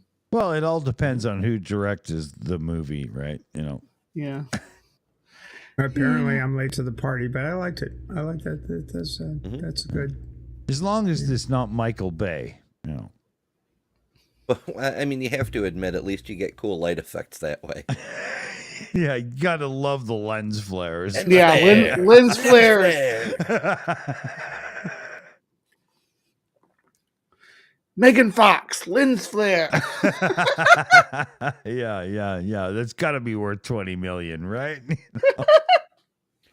I mean, I gotta admit, he inspired me a little bit. I mean, during COVID, there was a mini horror movie contest. Make a 3-minute horror movie, and you know, I was in the middle of dying, so I had nothing else to do. So I made a 3-minute horror movie and submitted it. And I put every lens flare I could think of in the thing. It's a good strategy. So yeah, I wanted to mention this comment. Wayne said debate bros rarely have to defend their own humanity in convo. They fucking love that parameter, but all of a sudden get loud and liberal like when they realize their rights are on the table. Oh fuck yeah! Yeah, no shit. That I just happened. You and Stephanie were in a thing on, was it Gnostic Conform? Oh, Jesus. Digital Gnosis. Yeah, Digital my Gnosis, God. yeah. Digital Gnosis. Oh, my God. That was just... Yeah. grim. So, I'll say about that, just sort of like, oh, wait, we got a new guest. No, yeah. I mean, since we're talking about it, and then we'll go to his dumpster fire after we deal with your dumpster fire. Okay. Thank goodness you have a dumpster fire emoji. I think just like I was saying about people who are anti-evolution, that it's really important to remember that they're usually Christo-fascists who want to take away your friend's rights. The same is true about these philosophy bros. In the same way we would say Christian nationalism isn't about Christianity, they're using Christianity as a tool to gain political power, again, so they can oppress your friends. These philosophy bros have the same agenda. Many of them are Christo-fascist, bigoted, right-wing extremists, often anti-vaxxers and the whole nine. But if they can get you to sit down and have a cordial conversation and play some cards and smile, they're winning. It's Martin Luther all over again, right? No, guy saying, well, I'm not sure that women should have the vote, or that gays should be, homosexual behavior should be made illegal. We really messed up when black people could vote. Et cetera and so forth. That there ought to be these certain qualifications that always seem to just fall into these unusual categories. You're sitting there going, yeah, when you say the thing, and then get offended when you say that they're sounding an awful lot like Nazis. It's like when you say the thing that those guys said, you shouldn't be surprised when the finger points when at when you. the thing you're saying is the exact same thing that those guys said. And so there may be an analogy that is properly drawn. That it's like, oh gee, I'm so offended that you called me a Nazi. Well, yeah, but you're saying the same shit. And in that stream, I literally brought up the fact that the racial purity laws of Nazi Germany were literally copied from Jim Crow. It doesn't matter. It doesn't matter what if you want to call it National Socialism, or if you want to call it the proper defense of the Confederacy. It's the same language. I don't care what you call it. It's oppression, and it's bullshit. And the Nazis took the idea of Lebensraum, living space, directly from Manifest Destiny and what we did to the Native Americans. So there's a lot which was taken from the 1493 inter cetera. That's not et cetera, but inter cetera, papal bull of Pope Alexander VI that said, all you guys, you find some place there ain't Christians, you own the place, you own the people.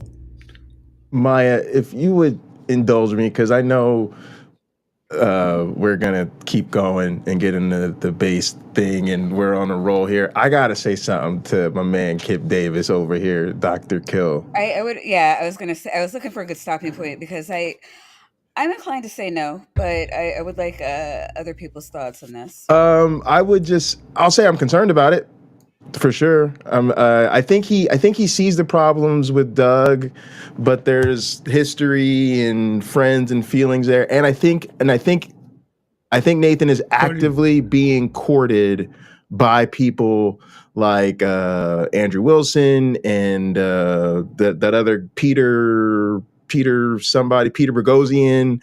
I think that whole right-wing scene is working actively on him, and it should be alarming. But I just wanted to say thank you to Kip, because he may not remember this, and I want to get together with him. But when I first finished my PhD, I jumped onto a panel. I wasn't even friends with Derek yet, but Kip Davis was on the panel, and Dr. Josh Bone was on the panel, and I had just finished my PhD, and they both congratulated me. And I never got the chance to say thank you because I graduated during a time during COVID. I did not get to walk. I did not get to graduate. I've still never seen my PhD because I sent it to my mother. So that recognition from them really did mean a lot to me, and it was a very special moment. So yeah, thanks, Kip. So are you making comment on Kip's comment that I worry that Nathan is going the way of Pine Creek? Yes, that's what I was talking about. Yep. Yeah, okay. Yeah, because that's absolutely that's a huge worry of mine. It's wait, real quick. Nathan his channel is a digital gnosis. Yeah. Okay. And which is where Jay and I were earlier, and that whole Yeah, I caught a few minutes of that too, and I was like, "The fuck is going on here?" Awesome, thanks, Kip. It was bad. I was just lacking context because I don't really know much about Pine Creek, and I didn't know who Nathan was, so I was just kind of lost. Well, that would be context that would be essential to understand the conversation. Like, who the fuck are these people? Yeah. I often find myself as somewhat of a newbie, but not entirely. I'm not a naive, but that's the people I worry about are the naives, the people that come into these spaces and don't know. Well, I've seen some of Pine Creek's videos about like debating the resurrection and stuff like that, but I don't know any of the context about maybe his politics or his previous. It's because he has a whole nother channel, Pine Creek Politics. He tries to keep. I was going to say you're welcome, but you're not going to thank me later. So yeah, it's not good. Oh, okay. Well, yikes! Big yikes! Yeah, big yikes. He's pretty good as an atheist. He is very much not a humanist. Yeah, that's he has literally said that the best way to be is dead inside. Yeah. He told Andrew Wilson he won't debate Christian nationalism with them because they probably agree about too much. I honestly think Pine Creek would be okay living in a right-wing theocracy because he doesn't believe it'll affect him. Wow. He said as much. Yeah. He told me and Steph that he doesn't believe in psychology because he's taught psychology students and he thinks they're dumb. He said that about medical students. And the best way to stop trans people from harming is to tell them they're not trans. All right. So yeah, big yikes. Big yikes. I've had a lot of conversations with Doug. It's and actually somebody called into TACUS this week at the Transatlantic Call-In Show this week and actually did a super chat, left a super chat saying, well, how come you want to talk to Pine Creek anymore? It's like, well, have you seen the videos he's posted? And Arden said, hey, listen, I'll talk to the guy. If he calls the show, I'll talk to the guy. But he can't expect me to talk to him, he can expect that I'll talk to him the exact same kind of charity he showed toward me on his channel. Yeah. And wait, did she talk to him on his show? On TACUS. On TACUS, yeah. Oh, okay. No, I thought you were saying that she went. No, no. Those. No, it's like no. I don't have the time for that. You call me. Yeah. Yeah, and she crapped all over his channel. It's kind of nice, fun moment. I mean, I thought that all that like those kinds of politics. I've never met someone where that didn't stem from like some sort of like fundamentalist religious kind of upbringing. It does. So this is new territory for me. Like somebody that doesn't have those kinds of beliefs, but then is still like a right-wing extremist on these kinds of issues. I just like there's a disconnect there that I just don't understand.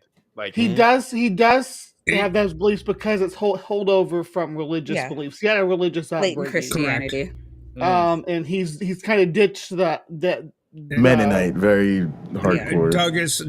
Doug comes out of a Mennonite tradition, and he literally said, I can find the clip somewhere. He said in a back and forth that, well, I don't know why I hold this thing. Maybe it's just my upbringing, and it's like, well, maybe it is. It's like he's saying, the fundamental basis for all of their evil, horrible societal prescriptions is wrong, and he doesn't think that God exists, and so their basis and their religious book, that's all wrong, but their evil societal prescriptions, he's still a fan of those. It's like, square that circle. How does that make sense? Yeah, well, you have to remember that people don't really understand.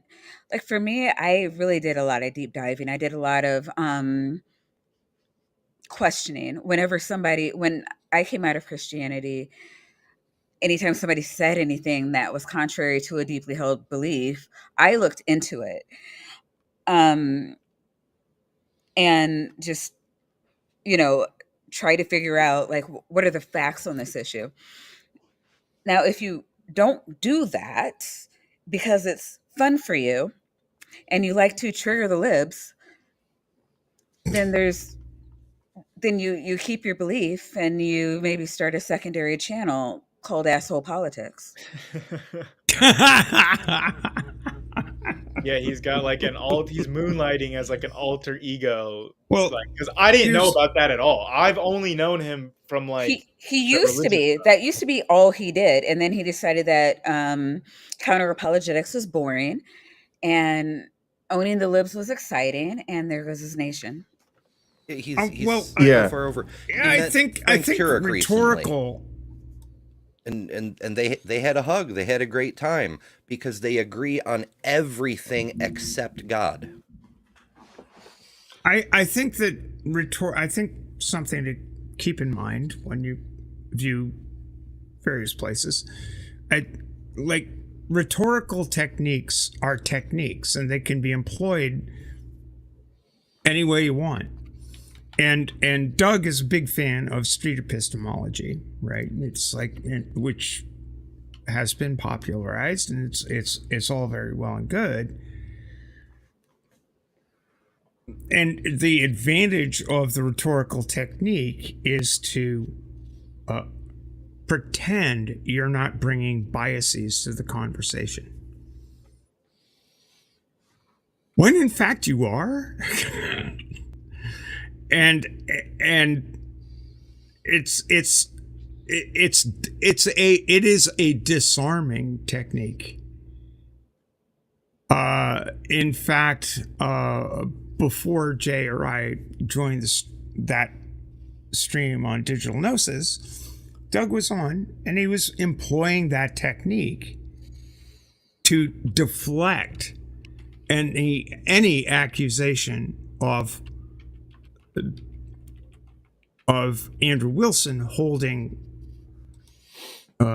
grim views. Man, Andrew Wilson literally screamed in my face at that modern day debate that he did with Matt Dillahunty. He literally he was screaming obscenities. You did great. Why was he mad at you? Oh, because I asked him that question about if he has. I remember that. Yeah, I asked him. I asked him, "Do you have any positive relationships with anyone in your life who loves you?" And he said no. And he said no, in a very sarcastic way. And I said, "Well, thank you. I understand your worldview a lot better now."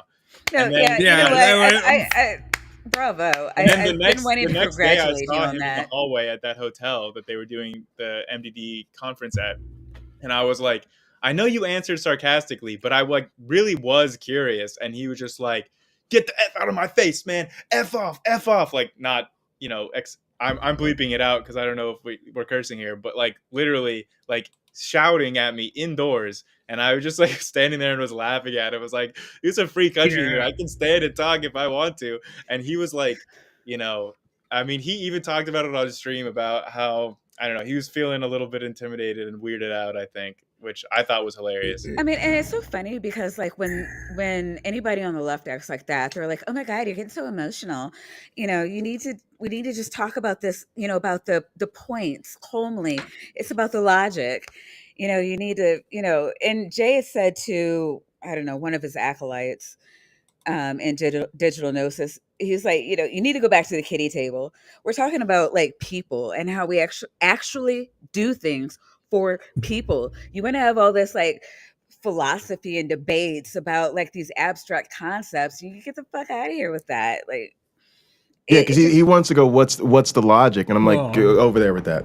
Go over there with that. Because we're working on, I was trying to explain that we're trying to move on behalf of marginalized people. Like, not just maintain their rights, but push them forward. And when you want to sit here and have a conversation about what is the logic of doing so, just go over there. You're wasting our time. Like, we have limited time, we have limited resources. We don't have time to play. But you would have loved this today because Andrew called in and he was mad that Nate had the audacity to call him a Nazi, a neo-Nazi. And I was like, he is the poster boy for the Nazi playbook. That's his moves. He goes by Big Papa Fascist. Yes. Yeah. No. Yes. I mean, if you put it, Papa Fascist. If you put in like neo-Nazi fascist into a Google search, it'll just be a picture of his face. Like, yeah. What I was talking about earlier about the balance of showbiz and exposure and stuff is something we all need to be aware of. I mean, we're sitting here and talking about this, but it's so difficult to figure out where you stop talking about these people. It seems to me that, people talked about Bull Connor over and over again. Just like, that guy's a fucking asshole. He's brutal bastard. He's, bringing dogs and fire hoses out to nail down the crowds and all of this stuff. But people don't realize it until they understand the consequences of what he's doing.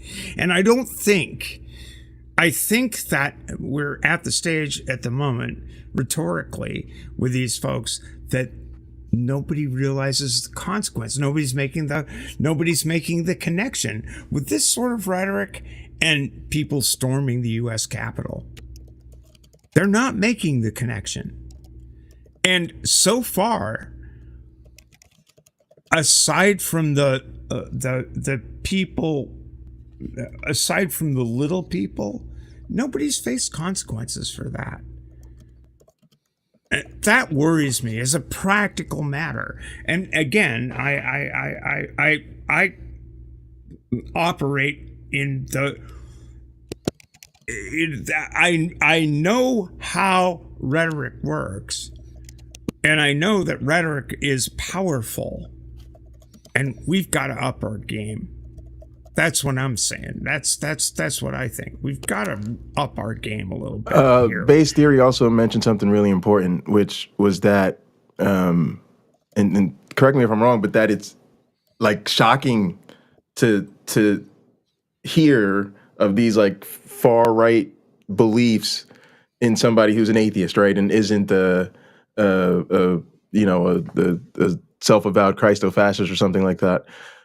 The thing I've learned with the people you see in front of you and some others is that this is a real problem in our community.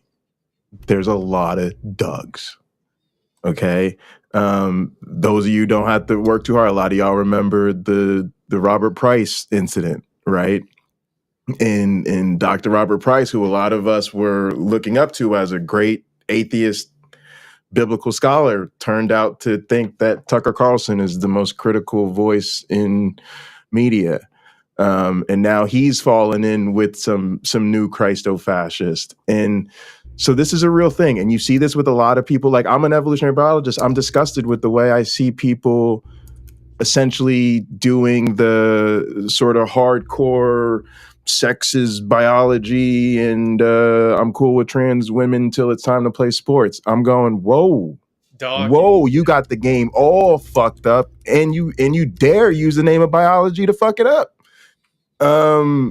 but there's a lot of this, right? And so we do have to, like, I've shifted, right? Like my community, I used to really be about that atheism, like, come one, come all, get this, no God. Now I'm like, we're progressive, liberal, woke as shit, and fuck around and find out. And because you got to let people know that I ain't with all of that.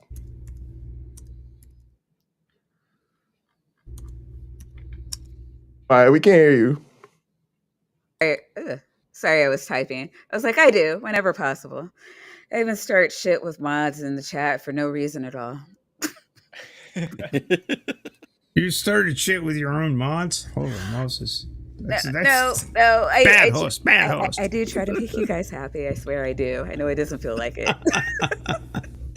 No, I don't know. Like one of the mods in Nathan's stream was just like picking on me. I'm just like talking shit in the chat. He was like, I know you, and I'm like, if you really knew me, Jerome Robinson, Bad Faith if you really knew Actor. me, you would know that all I do is talk shit in the chat. I don't know why you're talking back to me like I'm not talking shit. But still, since you're talking shit, you're gonna get as good as that guy. Oh, Jay, you were over there eating popcorn. In Jerome's defense, he didn't know who the fuck he was messing with. He didn't. No. He didn't know who the fuck he was messing with. But in his defense, he was doing exactly what the channel owner wanted, which is a good mod. He was. A lesser mod would have timed me out a long time ago, especially when I called him an asshole multiple times. But you see, the best mod won't argue back. You would think, right? Can I ask Grayson, when you talked to Neff, did you get some clarification on why we don't have a bunch of fish and stuff up in space? I tried to get him to clarify so many times tonight, or to actually answer a freaking question. Oh, wait. Preface for, the people who were actually paying attention to my stream. What did you do tonight, and who were you doing it with? Well, I had a debate, I guess, with Nephilim Free, who's a creationist who's been lurking on YouTube like almost since the inception of YouTube. Basically it was just one of those like bucket list things. Like I didn't necessarily want to debate him, but I've been aware of his presence since like over a decade now. So it was just one of those things where I just wanted to say, yeah, I've debated Neff. I've got that under my belt. I never need to interact with the dude again. And that's pretty much what it was. I mean, I brought up a pretty solid few points that like he utterly could not handle at all. Like I showed him a study that was just like refuting separate ancestry to like 10 to the minus 4,500 power, just like statistically from genetics. And he didn't touch it at all. I brought up loads and loads and loads and loads of transitional fossils, and he just said, yeah, but no. He just said, I understand that those have anatomy that was predicted before they were discovered, but no, I actually disagree that those are transitional fossils. And here's a Stephen Jay Gould quote that says there's no transitional fossils. And then I provided the quote from Stephen Jay Gould that was like, I hate when creationists use that quote. That's not what I meant. There are transitional fossils. And then he said, yeah, but my quote's better than your quote.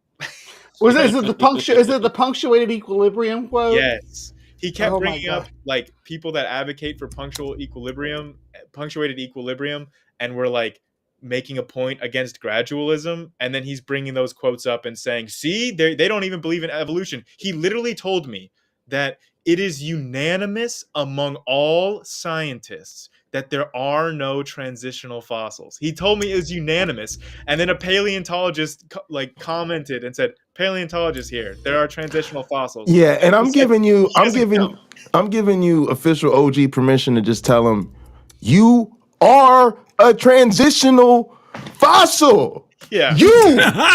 Or as soon as you do us the favor of stop. You personally. As soon as you do us the favor of no longer converting oxygen to carbon dioxide. Yeah, he's transitioning to something. I don't know what. So he has this idea about the craters on the moon being from the flood, from eruption of the fountains of the deep, right? And yes, the eruption. The question is because the way with the flood and the heat problem, which we're all aware of, if you're in this community, you're kind of at least tangentially aware of that. It would have caused this great ejection of everything in the oceans, right? So there should be like fish and stuff floating around in our outside the Earth's atmosphere. He was trying to make the point that there are no terrestrial land fossils that are not found in the same strata as marine fossils. Oh. I was like, well, there's lots of Aeolian formations, and he said those aren't real. Aren't real. Yeah, he said like Aeolian, like wind deposited formations, that those are not real, that the geologists, he literally said science has debunked evolution. And it's just one of the coolest fossils around, the T-Rex and the the Velociraptor and the Protoceratops fighting. Yep. That's an Aeolian fossil with the sand dune fell on it, right? Doc brought up, like, Doc Dino brought that up in the chat. He was like, oh, his mind would just melt if he saw the dino fight fossil. Yeah. Well, then he wouldn't acknowledge it. Like, I would bring these things up, and he just said, that's not real. Or he would just say, but I say differently. I'm like, okay. That's a strong argument right there. I mean, and yeah, he wouldn't let me bring all up the Noah's evidence. Flood. There's no I tried to evidence. ask him about it. He said, he's not wrong. He said, we agreed to stay on the topic of evolution. Noah's Flood is not on topic. And then he was asking me, where do proteins come from? And I was like, I brought up an example of nyelinase being a new novel beneficially functional protein from mutations. Yeah. And he said, that doesn't count because that was merely a mutation of an already existing protein that now it has a new function. And that was just getting lucky, is what he said. And I'm like, and now it has a new function. Yeah, he said that was all just lucky. And he said that you need to show me a protein that's not coming from another pre-existing protein with a different function. He said, it's you going to pop into a protein that just came from nothing, or else evolution isn't real. And I'm just like, sounds like creationism to me. Basically, I figured it out. Nephilim-free is a transitional fossil with mosaic qualities of both a brick wall and a small child. I've always been curious about that particular handle. Mine? No, Nephilim free. Nephilim free. Yeah. Like the Nephilim. I am aware of the Nephilim, yes. Yeah. But he has no Nephilim in it. Oh, I thought he was giving away free Nephilim. Damn. I mean, I see how you got there. But no, I don't think so. How much do we have to pay for the Nephilim then? Why is he even advertising them for free? I feel like he's false advertising. I think that is he saying that he has ridded himself, or they have ridded themselves? I don't know their gender. That they've rid themselves of the Nephilim, or something else, because like the Nephilim are not actual things. It's like, oh, perhaps I should change my name to Fairy Free. I don't understand. Unicorn free. I'm good. He absolutely believes in the common free. He's logic free. Like there's just. It's like I was really fucking up my life, and then those fucking pixies finally left me alone, and Yeah, it's I was able to been well, on the straight and narrow ever since. They are mischievous little fuckers. You know, you fuck around. You fuck around with those body thetans and stuff. It's like all you need is. It sounds like a 1960s advertisement where you can buy this aerosol spray and do it all over yourself. Can I answer the question? Yeah, I was going to ask if you could. Yeah. So what happens is when they found them all through the 19th or the 19th and early 20th century. They found them, and the Smithsonian came and took them and put them in their secret archives. Yeah, and then they disappeared. Lost them. Right. Yep. We've covered. Smithsonian is want to do. Watch Bad Science Sunday because we cover that. Oh, can that be? What is our plan for Valentine's Day? I would love to do. You told me that you had a plan for Valentine's Day. It was going to be the Vatican. I want to do the Vatican Library. Yeah, let's do that. Okay, cool. I would just like to make a quick. They're all celibate. Quick public service announcement to the community. I have no plans for Valentine's Day. I'm just put it out there. I'm just putting it out there. Yeah. All right. It is 1 a.m. for me. Oh my God. And yes, we were having a 20% off Nephilim sale. All Nephilim merchandise is free. My promise to everyone here is that my channel will forever be Nephilim free. You are welcome. There's something about his profile picture for his channel too that's like it's literally a handprint with like a big like X out sign, like no. And I guess the handprint must be like a Nephilim handprint, and they're saying no Nephilim allowed on this channel. So his channel is Nephilim free, and all sane, rational channels are Nephilim free. And I guess that would make my channel that would make my channel insane because I just had a debate with him. So, well, that was poorly thought out. Yeah, I kind of realized halfway through, but whatever. Sanity is overrated anyway. Don't feel too bad. Saying that. All right, Grayson, you're the only one that hasn't introduced yourself. So tell everybody who you are, where you are, and that I don't know why this isn't working for me today. Okay.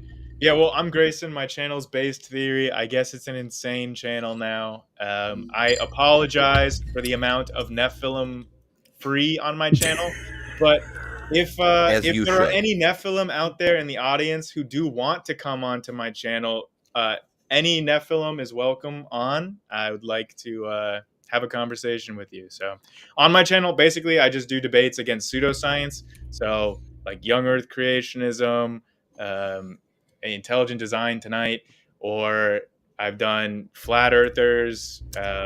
Sadly, I've done climate change denialists. I am open to doing any kind of debate with any of these pseudoscientist a-holes online that want to push a bunch of misinformation. And that's mainly what I've talked about. But if you're interested in that kind of thing, check me out. I don't know. If anybody manages to find a Nephilim, you might have to fight Bree to get over it. Who's going to get him on the channel first. Well, Bree is actually secretly a Nephilim. Yeah. So isn't it strange how we've never seen Bree and a Nephilim in the same room? This is true. Just saying. Whatever you do not call your black friend a Nephilim. They. Oh yeah. No, yeah. Just letting you know.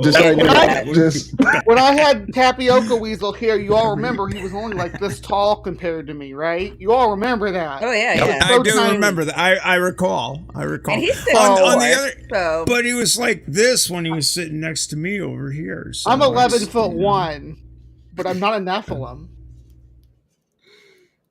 Yeah, that makes sense. Now, sense. see, Kip Davis just called me something very offensive. You know what I'm saying? I don't know what he said. He could have just said anything right there. I'm trying to read it for you, Jay. I need my fucking glasses. All Need a right. 5-year education in languages. You got to use your superpowers. Are those like Hebrew reading glasses?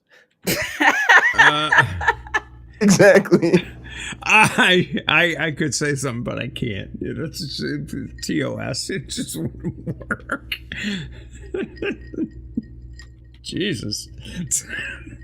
Oh, okay. So Google translated it for me as no Nephilim to look for. Yeah. Well, then, That is hey, so cool. we are Nephilim free then. Hey, there you go. Hooray! Can you just use Hebrew to flirt? I bet you could just say "you're pretty" in Hebrew, and it's like, oh my god, that's so cool. Let me tell you something. Switching from left to right and right to left on a computer is really it's fucked up. Dr. Kill's dirty talk is on a different Robin level. spent $5 on this message, so you are going to have to answer it. Okay, so pertaining to future predictions, I'm guessing that's regarding human evolution.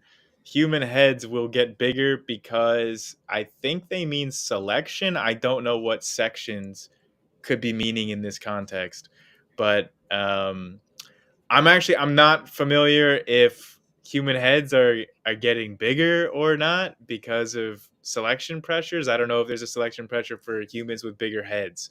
Oh, Jay, you are evolutionary. Oh yeah, I was just biologist. gonna go for it. All right, hot take. We're gonna speciate because some of us are selecting for more intelligence, and some of us are selecting for less, and we're kind of become reproductively isolated via sexual selection. I have a movie script based on that.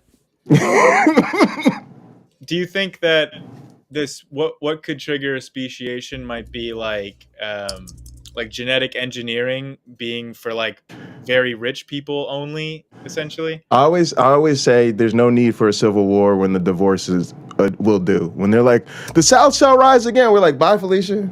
I'm totally cool with that. Y'all can take everything south of the Mason-Dixon line. See it. That's it. That's it. Reproductive isolation. The only argument is that, like, as a net, I think if they were allowed to govern their own people exactly how they want, that's going to increase the amount of human suffering in the world by a lot. It is. There are a lot of innocent people that like live and have families in the South that are like they're just born there. They're stuck with it, I guess, if they want to live next to their family. So it's like I can see the argument. Like them like saying, "Hey, I've seen the areas of my way, and I want to come with you." You know. Yeah, and then we let the billionaires go to Mars or whatever in their rockets, who are like, "We'll be right there. We're right behind you. We're coming. Don't wait up for us." Oh, Bree, care to take a crack at this question? Sorry, I was reading something here. Will we about our heads getting bigger? Yeah, our human head's gonna get bigger. Oh, because of C-sections. I think if we manage to is it C-sections? Oh, wait, did I that miss can make something more she said? sense. Oh, okay. Yeah. That would make yeah, she is saying C-section. Well, human heads get bigger because of C-sections. That makes sense to me on like an intuitive level. I haven't thought about it before, but yeah, I mean, I think that's I think there's actually that's good. I would say that's good theory. Yeah. Yeah, the only thing stopping us is the size of the human pelvis and birth canal. We've had births go bad because the baby's head was too big. Now that's no longer a problem, so it'll stop being selected against. Yeah, and they think that's why we have so many C-sections. Is there like, if you have a big head as a baby, does that mean that your head is going to be bigger as an adult? I think that we're if we manage to start living outside of Earth's gravity, right? I think that the way that our bodies develop, like we don't know what would happen to a fetus developing in 0G. We don't know what would happen to a child that grew up in 0G, how their body, their muscles, what muscles would develop, what wouldn't develop, what proportions of their skeleton would grow, what directions, because we don't know how our bodies are responding to gravity and the way we grow. We're all gonna have to wear helmets till high school. Yeah. The preliminary studies on the subject seem to indicate that it would be unwise to raise a baby in zero G. If you wanted to have a permanent space colony, you'd want to have a centrifuge type gravity production system anyway for your own convenience. Have you ever tried to pour milk over cereal in zero G? It's not a great time. So you'd have to keep the babies in the gravity room until they're like 12 at least. Shout out to The Expanse, a sci-fi series that dealt with that exact question about the human anatomy being different in low gravity. Oh yeah, low gravity is a whole other thing. On Mars, without any kind of correction, you're looking at 2-meter tall humans with bone problems. They would all be dead before then. From Well, a I mean, myriad you of need other to- issues, a few other things to deal with. The fact that there's no magnetic field on Mars is Yeah, the radiation's an issue. The Well, lack there's of a- native oxygen is an issue. You have to bring your own shielding, your own atmosphere, your own candy bars. It just kind of It's a rough sucks. I time. don't know why anybody wants to go to Mars, to be honest.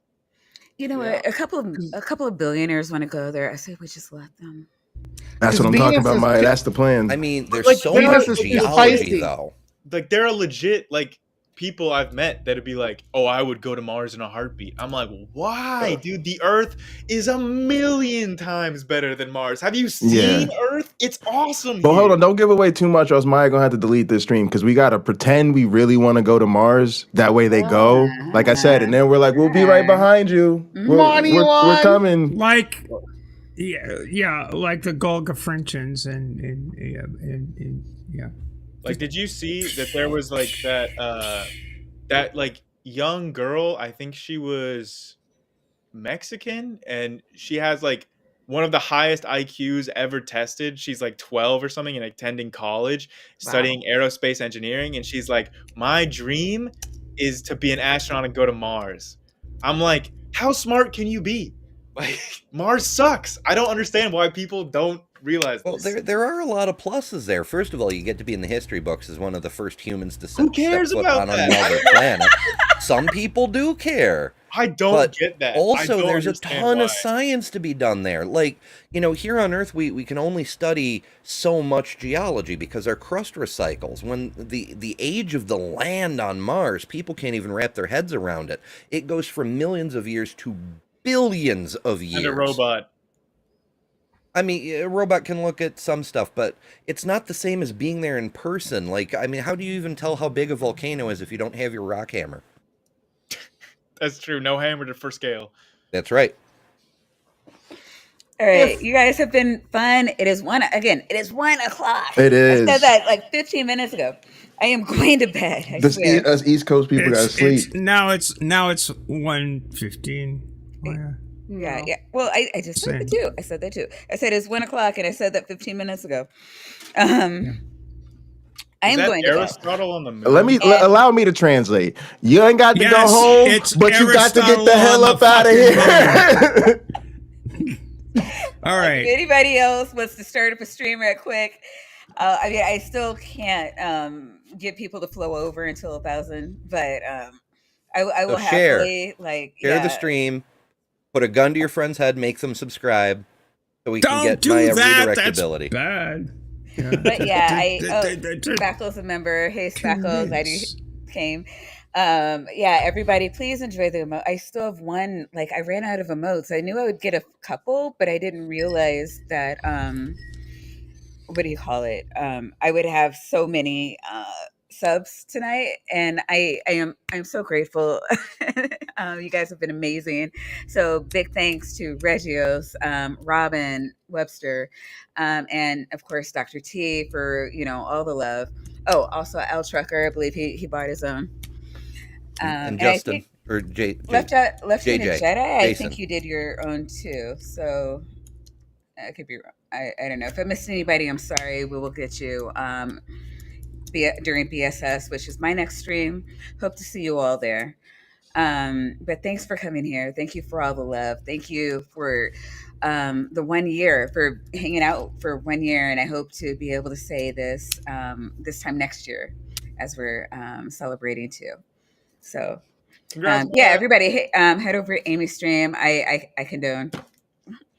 All right, and Jay, what do you say when we're gone? Said I'm gone.